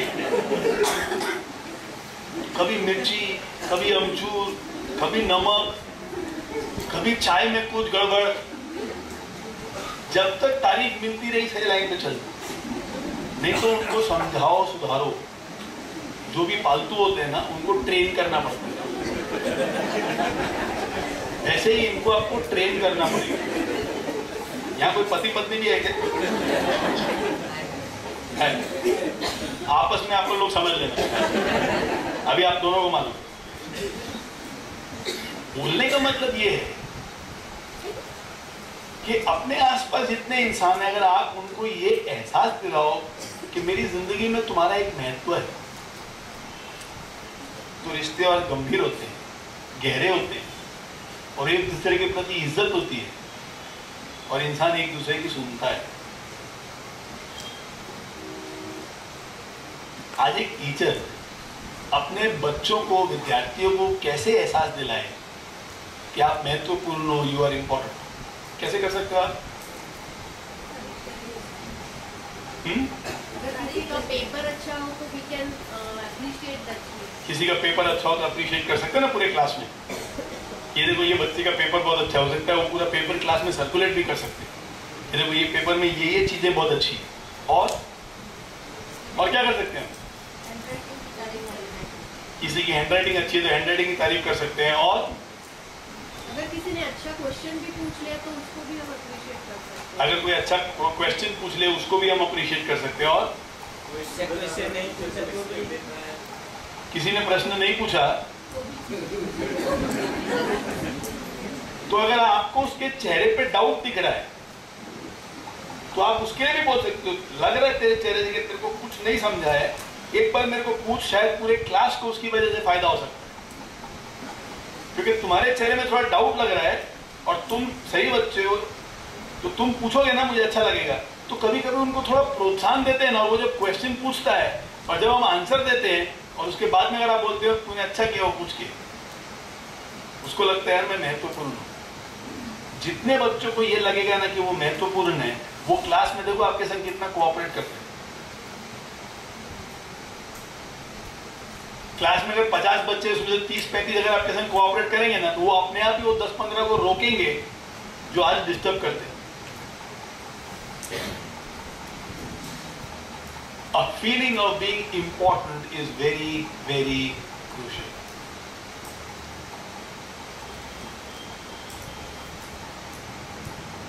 जब हम किसी को ये एहसास दिलाते हैं कि तुम हमारे लिए महत्वपूर्ण हो, उनका आत्मविश्वास और आत्मसम्मान भी बढ़ता है। जब उनको लगता है कि मैं किसी के लिए महत्वपूर्ण हूं, वो गलत रास्ते में जाने की सोचना कम कर देते हैं, अगर बंद नहीं करते हैं। To make people feel important. और चौथी सीढ़ी क्या है? प्रोत्साहन, मोटिवेट, एनकरेज। बच्चा कैसा भी क्यों ना करे, नहीं करते। अपना काम उनका मनोबल को कम करना नहीं। हम एक शिक्षक और हमारा कर्तव्य मनोबल बढ़ाना। जो गलत से गलत भी बच्चा है ना, उसको भी अगर आप देखकर ये बोल सको बेटा किसी वजह से आज आप थोड़े डिस्टर्ब हो, लेकिन जिस दिन आपने ये निर्णय लिया ना कि आपको ढंग से पढ़ना है, उस दिन के बाद आपकी गति को रोक नहीं सकेगा। बस आप एक निर्णय दूर हो, one decision and lot of things of your life will change. मतलब जो सबसे ज्यादा डिस्टर्ब कर रहे हैं उनको भी आप इस तरह का प्रोत्साहन दे सकते हो क्या? वो क्यों डिस्टर्ब कर रहे हैं? क्योंकि उनको लगता है कि हम अच्छे नहीं। जिनको ये आत्मविश्वास और आत्मसम्मान है ना, वो कभी किसी क्लास में डिस्टर्बेंस कर ही नहीं सकते।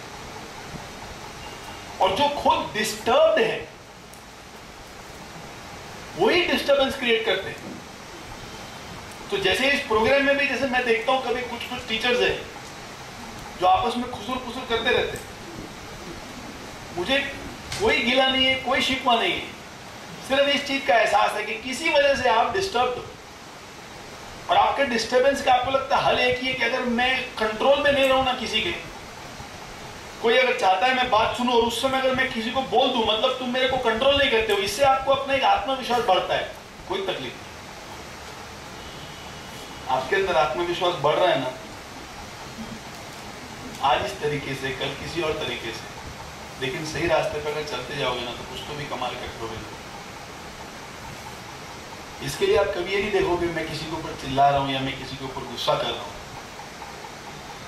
मैं हर इंसान से बड़े प्यार से बात करता हूं। आपका भी धर्म है, कक्षा के अंदर कुछ भी हो जाए, बच्चों का प्रोत्साहन करना है, उनको मोटिवेट करना है, उनको इंकरेज करना है। ये एक शिक्षक का धर्म है, ये 4 सीढ़ी।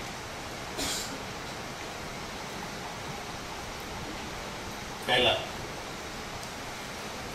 क्या? Speak good about people even in their absence. अगर वो नहीं है तो भी उनकी निंदा नहीं की जाएगी, उनका अच्छा ही बोला जाएगा। Second, appreciate in their presence. Third, make them feel important. उनका महत्व उनको दिखाओ। और fourth, encourage and motivate them even if they are the worst performers. जिसको क्लास में 5% मार्क्स भी अगर आया ना, उनको भी अपने को मोटिवेट करना है। उनको देख के ये नहीं बोलना है तुम जिंदगी में कुछ नहीं कर पाओ, क्यों बाप का पैसा खराब कर रहा है। नहीं, सब डायलॉग बोल के कुछ हासिल होने वाला नहीं। आज तो सही रास्ते पे नहीं है, लेकिन आज नहीं तो कल आएगा जरूर। उसके घर में देर है, अंधेर नहीं। कुछ भी हो जाए अपने को प्रोत्साहन कर सकेंगे। आप लोगों को सारेगामा पादा नहीं आता है? सुना है आपने सारेगामा पादा नहीं आता? सुना कि नहीं? गाना गाएंगे अपन? हाँ, चलो साथ में सारेगामा पादा नहीं। ठीक है, सा यहाँ से शुरू होता है और सा वहां खत्म होता है। टीचर्स डे है ना, तो चलो साथ में गा। ओके, 3, 2, 1। सारेगामा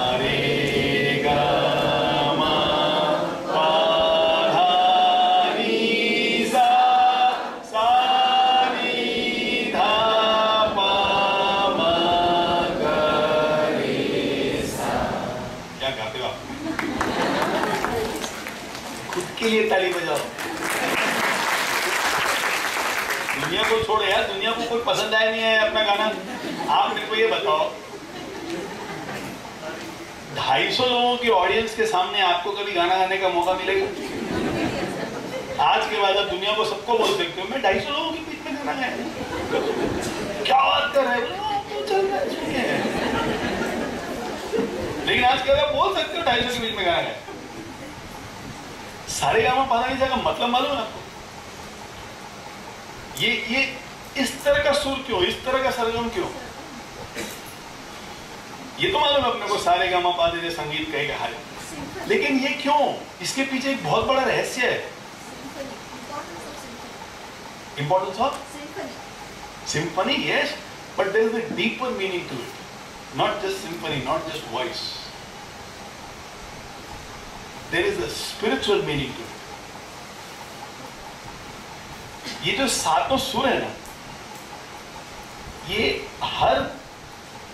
हर सुर का एक मतलब है। सा यानी साकार ब्रह्म।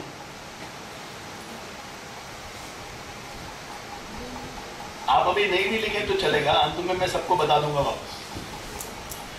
अभी अगले 15-20 मिनट ना कोशिश करके पूरा अच्छे से सुनो मेरी बात को, और ये समझ लो कि मैं सिर्फ आपके लिए बात कर रहा हूं, किसी के लिए नहीं। सा मतलब साकार ब्रह्म। साकार मतलब ब्रह्म का मतलब क्या है? देखिए, हर इंसान के पास 5 इंद्रियां होती है, उसको हम इंग्लिश में बोलते हैं 5 सेंसेस। और आज हमारे पास जो भी ज्ञान है वो इन इंद्रियों की वजह से। अगर इन इंद्रियों का योगदान मैं अपने जिंदगी से निकाल लूं तो मेरे पास अंदर कुछ भी नहीं रहेगा। आपका नाम क्या है? सविता। सविता। इनका नाम है सविता। सर सविता ना, आपको कैसे मालूम? आपको कैसे मालूम? माँ का सुन के। माँ का सुन। तो जब सविता जी छोटी थी ना, तो माँ उनको गोदी में लेती थी ऐसे, ओ मेरी सविता, मेरा राजा बच्चा, बड़ी होके बहुत सुंदर बनेगी, ऐसे करके मम्मी ऐसे करती होगी, बराबर। और थोड़े बड़े हुए आसपास में सब इनको देख के बोल रहे सविता सविता सविता सविता। तो इनको शायद ये एक प्रश्न आया कि मैं सविता हूं क्या? कैसे समझा इनको इनका नाम सविता है? आंख से देखा, कानों से सुना। अगर मैं आंख और कान का योगदान निकाल लूं, इनका नाम क्या रहेगा? इनको क्या समझेगा? मैं आज जो भी हूं, मेरे पास जो भी ज्ञान है, वो मेरी इंद्रियों की वजह से है। मेरी आंख और मेरे कान, मेरी दो इंद्रियां।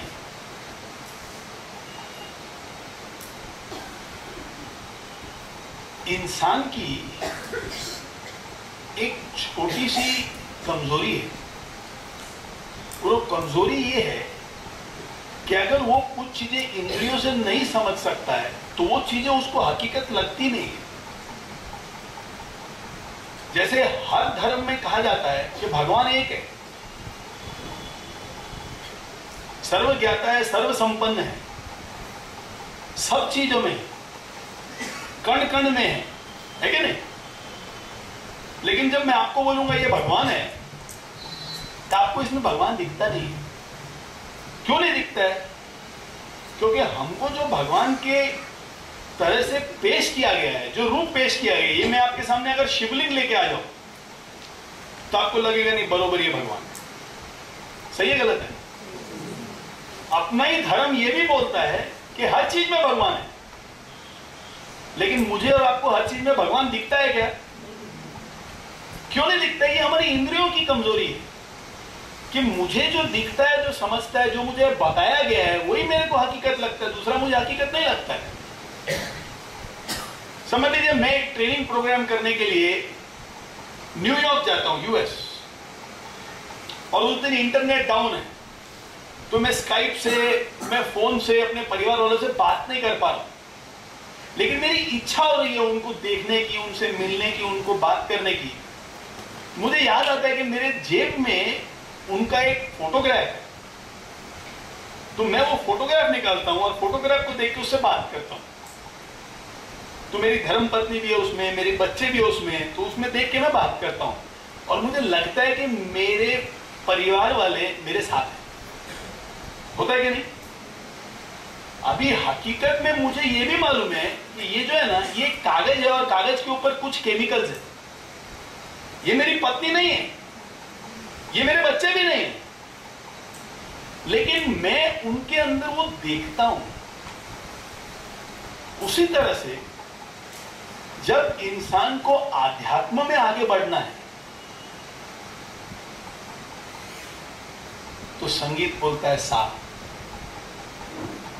अगर तुम्हें आध्यात्म में आगे बढ़ना है, अगर तुमको रिलीजन में आगे बढ़ना है, तो सबसे पहले वो हमको एक साकार ब्रह्म देता है, एक ऐसा आकार देता है जिसमें हम भगवान को देख पाते हैं। तो अगर मैं क्रिश्चियन हूं तो मुझे क्रॉस दिया जाता है। अगर मैं मुसलमान हूं तो कहा जाता है कि आप पश्चिम की तरफ देख के अपनी दुआएं पढ़ो और आपकी दुआएं, आपकी प्रार्थनाएं ऊपर वाले तक पहुंच जाएंगी। एक पश्चिम की दिशा दी जाती है जो मुझे वापस मेरी इंद्रियों से समझ में आता है। अगर मैं सिख हूं तो मुझे किताब दिया जाता है, गुरु ग्रंथ साहिब, कि जो है वो यही है, सा यानी साकार ब्रह्म। अगर आध्यात्म में मुझे आगे बढ़ना है तो सबसे पहले उसकी शुरुआत होगी साकार ब्रह्म से।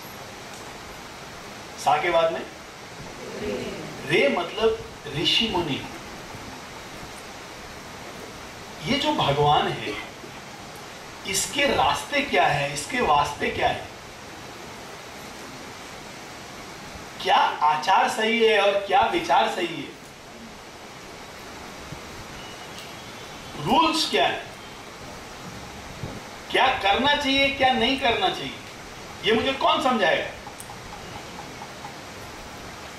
जब कोई इंसान शरीर के बारे में अधिक पढ़ता है, समझता है, तो उसको डॉक्टर बोलते हैं।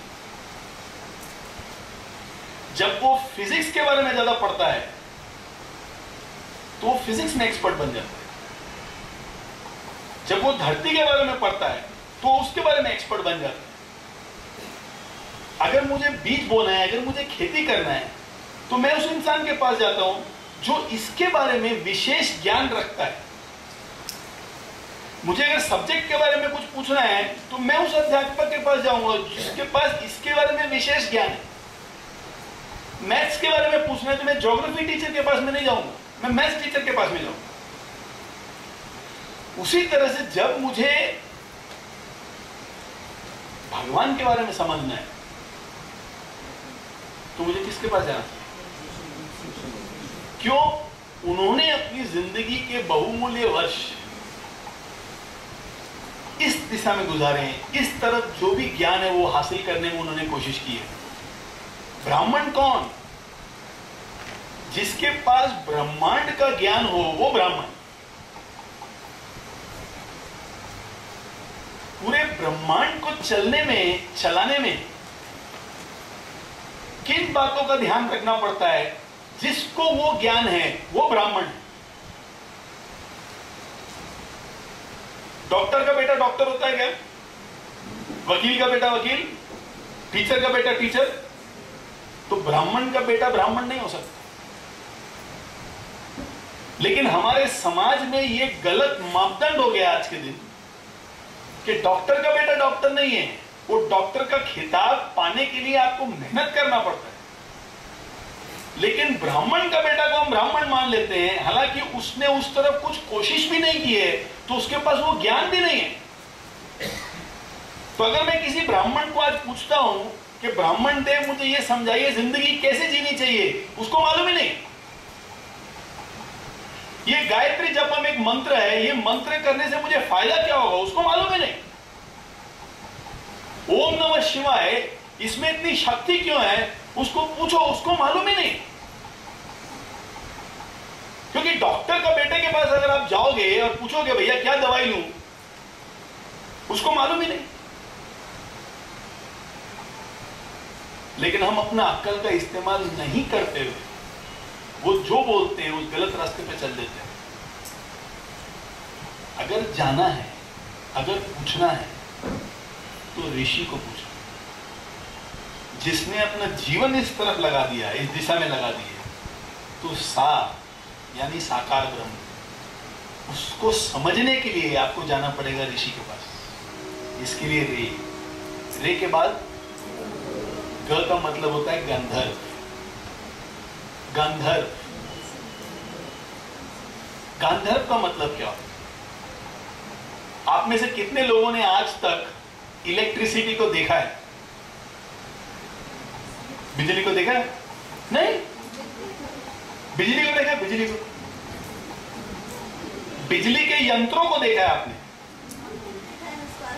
बिजली के द्वारा जो यंत्र काम करते हैं उनके काम को होते हुए देखा है। पंखा चल रहा है बिजली की वजह से, ये दिख रहा है आपको, लेकिन इलेक्ट्रिसिटी को देखा आपने? You can't, it's not possible for human eyes to see electricity. नहीं देख सकते मैं आप। ये इलेक्ट्रिसिटी की वजह से चल रहा है। इलेक्ट्रिसिटी को मैं नहीं देख सकता, बिजली को नहीं देख सकता, लेकिन बिजली की वजह से क्या होता है मैं वो देख सकता। आप मानते मेरी बात को? उसी तरह मैं और आप भगवान को कभी नहीं देख सकेंगे। इन आंखों में उतनी शक्ति नहीं है कि वो भगवान को देख सके, लेकिन भगवान की वजह से जो जो हुए हैं वो मैं और आप देख सकते हैं। सूरज, अब जिसने सूरज को बनाया है, जिसके अंदर इतनी ताकत है, जिससे हम सब जीवित हैं, उसकी ताकत कितनी होगी? हिमालय पर्वत, अपना 1 BHK 2 BHK अपन घर खरीदते ना, अपने को लगता है अपन कितना समझदार है, बहुत कुछ कर लिया जिंदगी में, है कि नहीं? 2 BHK और साथ में गार्डन भी। कितना बड़ा गार्डन है? 25 स्क्वायर फीट, लेकिन गार्डन। और एक बार जब हिमालय जाते हो ना, करोड़ों स्क्वायर किलोमीटर ऐसे ही है। हाँ, जिसने ये बनाया है उसके पास क्या ताकत होती है? आपको मालूम है, ये जो अपना सोलर सिस्टम है वो किसी चीज के ऊपर टिका हुआ नहीं है। मेरे को और आपको खड़े रहने के लिए कुछ चाहिए, पूरा सोलर सिस्टम ऐसे ही हवा में लटक रहा है। फिर सोचा आपने वो क्या फैंटास्टिक सिस्टम बनाया। एक तरफ इंसान है जो कार्बन डाइऑक्साइड निकालता है, दूसरी तरफ पेड़ है जो कार्बन डाइऑक्साइड लेते हैं और ऑक्सीजन देते। क्या बनाया है? अपन लोग ब्लड नहीं बना सकते, मालूम है? तो लेबोरेटरी में ब्लड नहीं बन सकता। इसके लिए ब्लड की अगर जरूरत हो, खून की जरूरत हो, तो डोनेशन ही लेना पड़ता है। अपन एक कार बनाते लगते क्या दिमाग है, और वो कीड़े मकोड़े तो करोड़ों में है। वैसा अगर एक भी बना ले इंसान,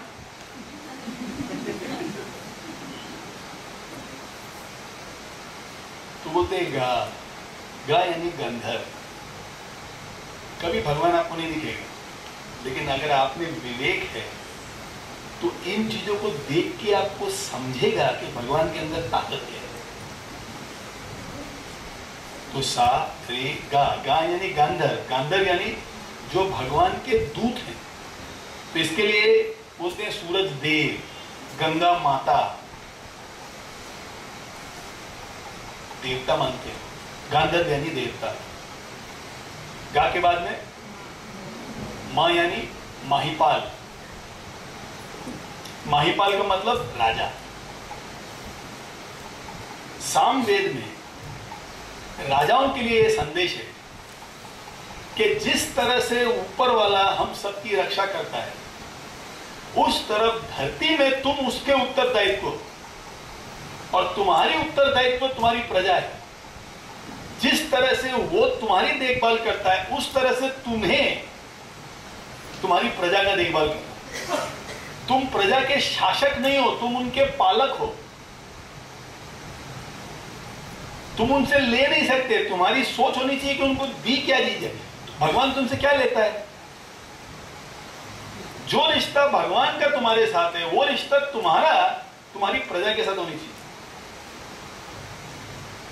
इस तरह से सामवेद में एक राजा को एक दर्जा दिया जाता है, प्रजा को बोला जाता है इसी तरह उनकी इज्जत करो।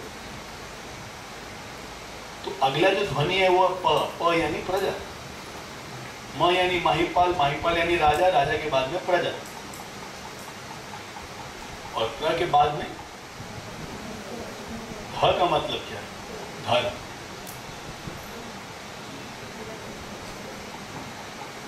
सुनिए, धर्म का मतलब हिंदू, मुसलमान, सिख, ईसाई ये नहीं है। यहां धर्म का मतलब है कर्तव्य।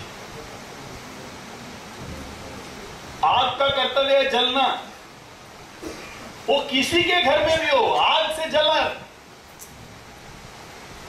पानी का कर्तव्य क्या है? पानी का कर्तव्य है कि तुम्हें जिसमें रखा जाए वही तुम्हारा शेप होना चाहिए, वही तुम्हारा आकार होना चाहिए। तुम्हारा खुद का कोई आकार नहीं है, कोई शेप नहीं है। अगर राउंड बॉटल है तो तुम राउंड हो, स्क्वायर है तो स्क्वायर है। तुमको दूसरों के हिसाब से ढलना है, किसी को तुम्हारे हिसाब से ढलना नहीं है। यह पानी का कर्तव्य है। हवा का कर्तव्य क्या है? बहना। तुम रुक नहीं सकते, तुमको बहना है। कहीं भी हो, भारत में हो तो ठीक, पाकिस्तान में हो तो ठीक, अफगानिस्तान में हो तो ठीक, अमेरिका में हो तो ठीक, हर जगह आग का मतलब है जलो, और पानी का मतलब है जिस चीज में हो वही तुम्हारा स्वरूप होना चाहिए, वही तुम्हारा आकार होना चाहिए। उसी तरह हर इंसान का एक धर्म होता है, उसका एक कर्तव्य होता है। जिस इंसान ने अभी तक अपना कर्तव्य नहीं समझा है, उसने अपनी जिंदगी को जीने की शुरुआत भी नहीं की। आज अगर आप अध्यापक हो, टीचर हो, तो आपका कर्तव्य क्या है? सिर्फ सब्जेक्ट को कंप्लीट करना, मैटर को कंप्लीट करना, कि जैसे उन्होंने बताया एथिक्स, बच्चों के अंदर कुछ ऐसा देना कि कल के दिन वो अच्छे इंसान बने। हम भारत में और भारतवर्ष में शुरू से बच्चों के चरित्र बनाने की जिम्मेदारी उनके माँ बाप की नहीं थी, उनके अध्यापकों की थी। इसलिए बच्चे गुरुकुल जाते थे, वहां अध्यापक को देख के, उनके व्यवहार से, उनका ज्ञान से, उनके साथ रहते हुए उनसे समझते थे। आज गुरुकुल तो नहीं, आज गुरु हमारे सब कूल हो गए। कूल गुरु का कर्तव्य है वो देना जिससे कोई बच्चा संपूर्ण बने, कंप्लीट बने। ये कर्तव्य अगर हमने पूरा नहीं किया तो हमने अभी तक जिंदगी जीना शुरू नहीं किया। ठीक है, पढ़ाते हैं, अपना भी चेक लेके आते हैं, अपना घरवा चलाते हैं, लेकिन अध्यापक का कर्तव्य पूरा नहीं। घर जाते हैं तो अपने माँ बाप के प्रति आपका एक कर्तव्य है।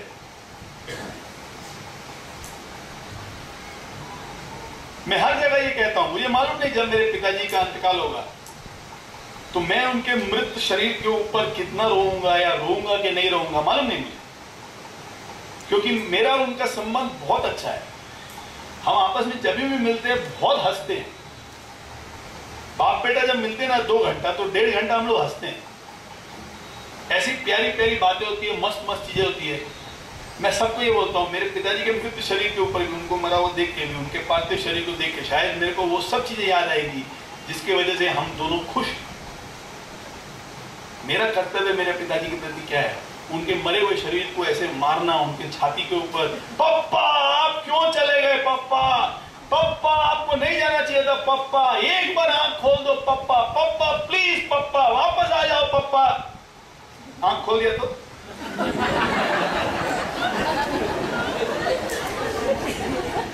शायद मैं सो जाऊंगा।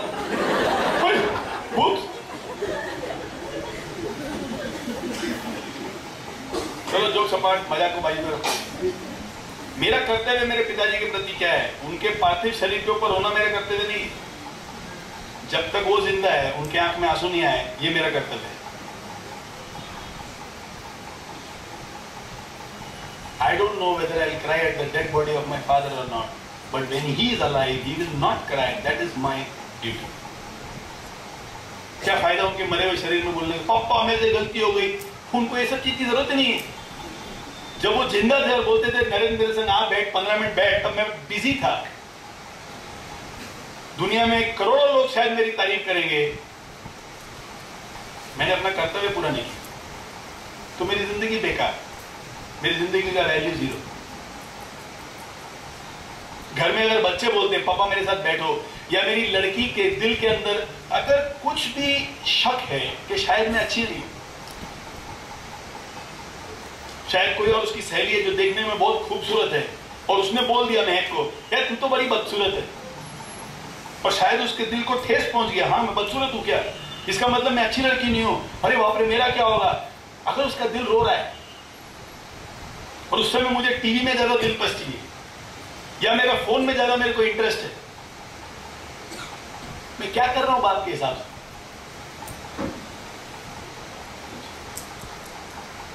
धर्म में मैं हो गया 0, बाप का धर्म में अदा नहीं कर पाया। फिर जब उसकी शादी होगी उस समय रो के क्या फायदा? गाना चलेगा उस समय बाबुल की दुआएं, नरेंद्र जी भी यहाँ रोना चालू। क्या करेंगे? इतने दिन घर में थी तब तो उसकी तरफ ध्यान गया नहीं, अरे जब जा रही है फोकट दिखाने के लिए रोना, दुनिया को दिखाने के लिए नहीं, सब रोते इसके लिए मैं भी रोएगा, कमाल है। तो मैंने कर्तव्य कौन सा निभाया? ध यानी धर्म, धर्म मतलब कर्तव्य। सारेगामा पा धा, प्रजा में हर इंसान का धर्म है अपना कर्तव्य निभाना। आपका कर्तव्य क्या है? अगर आपके बच्चे, उनके प्रति आपका कर्तव्य क्या है? आपके क्लास के अंदर छात्र छात्राएं, उसके प्रति कर्तव्य क्या है? इस देश के प्रति कर्तव्य क्या है? खुद के प्रति आपका कर्तव्य क्या है?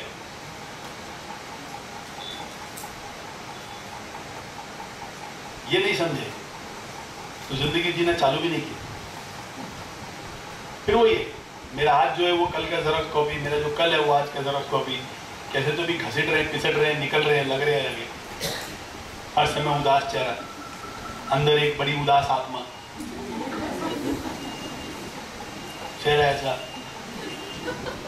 कहीं भी जाओ तो क्या है, चल रहा है, ऊपर आसमान नीचे जमीन, बीच में मर रहे हैं। यही जिंदगी। और जो इंसान अपने धर्म के हिसाब से जीता है, यानी कर्तव्य के साथ जीता है, उसके साथ क्या होता है? अगला स्वर क्या है? नि मतलब निराकार। निराकार मतलब क्या है? अभी तक मैं जो भी बात कर रहा था सिर्फ इसके लिए कर रहा था। निराकार का मतलब वो ब्रह्म जिसमें कोई आकार नहीं। जब मैं कर्तव्य की जिंदगी जीता हूं तो मेरे साथ निराकार ब्रह्म चलता है, मुझे उसका अनुभव होता है। मेरी प्रार्थना फिर सुबह की 15 मिनट की पूजा नहीं है, मेरी जिंदगी मेरी प्रार्थना बन जाती है। जिंदगी ऐसा जियो कि तुम्हें यह महसूस हो कि भगवान मेरे साथ है, और वो तुमको तभी महसूस होगा जब तुम धर्म के हिसाब से जियोगे, अपने कर्म के हिसाब से जियोगे, अपने कर्तव्य के हिसाब से जियोगे। नहीं तो 15-20 मिनट मस्का मारो, रोज भीख मांगो, हे भगवान मुझे ये दे दे, अगले दिन हे भगवान मुझे वो दे दे, तीसरे दिन भगवान प्रमोशन करवा दे। वो क्या एजेंट है? अपनी प्रार्थना भीख हो गई है, क्योंकि अपन कर्तव्य के हिसाब से जिंदगी नहीं जी रहे। इसके लिए ध का मतलब धर्म, धर्म यानी कर्तव्य। जब कर्तव्य के हिसाब से जियोगे, निराकार ब्रह्म तुम्हारे साथ है, तुमको पूजा करने की जरूरत नहीं पड़ेगी। मदर टेरेसा के बारे में लोग बोलते थे, जब वो चलती थी ना, लगता है कि उनके साथ एक तेज है, एक शक्ति है, भगवान लगता है उनके साथ है। जब हम पढ़ाते हैं ना, लोगों को ऐसा लगना चाहिए कि ये इंसान के साथ में भगवान है, देखो पढ़ाता कैसे। उस दिन हम अच्छे अध्यापक बनते हैं, तब तक बहुत विकास बाकी है। इसके लिए नी यानी निराकार। हर इंसान का लक्ष्य होता है निराकार ब्रह्म, साकार ब्रह्म नहीं। और हम में से अधिकतर लोग साकार ब्रह्म में लटक जाएंगे। अभी गणपति आ रहा है, वही गणपति को लेकर पूजा करेंगे, उसके अलावा किसी में भगवान दिखेगा ही नहीं। जिंदगी में तो बिल्कुल नहीं, अनुभव तो बिल्कुल नहीं। और लास्ट में जो सा है वो साकार ब्रह्म, कि अब मुझे हर किसी में भगवान दिखता है, हर चीज में भगवान दिखता है। अब मैं भक्त हो गया हूं, तब तक मैं ढोंगी हूं। सारेगामा पाधानिसा का अर्थ, उसका मतलब, उसका उद्देश्य है अपने कर्म के हिसाब से जियो और अपने धर्म के हिसाब से जियो। यही चीज अपने को कक्षा में बच्चों को भी समझाना और बोलना है कि तुम्हारा धर्म क्या है। आज जब क्लास में आते हो, स्कूल में आते हो, तो तुम्हारा स्कूल में धर्म क्या है। आज माँ बाप जब मेहनत करते हैं, किसी तरह से पैसे बचाते हैं और तुम्हारे स्कूल के एग्जाम के लिए, फीस के लिए भरते हैं, तुम्हारा उनके प्रति धर्म क्या है। तुम जब रात को घर वापस जाते हो तो घर जाके तुम्हारा माँ बाप के प्रति धर्म क्या है। तुम्हारे अगर छोटे बड़े भाई बहन हैं, उनके प्रति तुम्हारा धर्म क्या है। धर्म का मतलब हिंदू, मुसलमान, सिख, ईसाई नहीं है। धर्म का मतलब है तुम्हारा कर्तव्य। और तुम्हारा कर्तव्य ये है कि जो भी हो जाए सही रास्ते पे चलना है, गलत रास्ते पे नहीं चलना है। एक तरफ इस सेशन से अपन बच्चों के अंदर आत्मविश्वास बढ़ाएंगे। पहली 3 चीज याद है आपको? प्रश्न पूछना याद है आपको? किसी का इंतजार नहीं करना है याद है आपको? और खुद का विकास करना। इन 3 चीजों से आत्मविश्वास बढ़ाएंगे। उनके अंदर वो करेंगे, उनका आत्मविश्वास बढ़ेगा। 4 चीजें हम करेंगे, जब वो नहीं है तो भी उनकी निंदा नहीं करेंगे, उनके सामने उनकी तारीफ करेंगे। उनको ये समझाएंगे कि तुम्हारा एक महत्व है और हर जगह उनको प्रोत्साहन देंगे।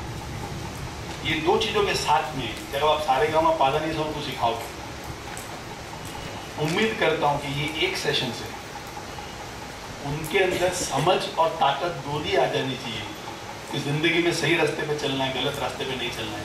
किसी को जो करना है कर ले, दूसरे को जो बोलना है बोल दे। कोई भले कोई भी लोभ दे, प्रलोभ दे, लेकिन मैं वही करेगा जो सही करेगा। अगर ये ताकत अपन ने बच्चों को दे दी ना, और अगर ये ताकत आपके अंदर आ गई ना, कुछ तो भी कमाल करेंगे आप, साधारण सा जिंदगी नहीं।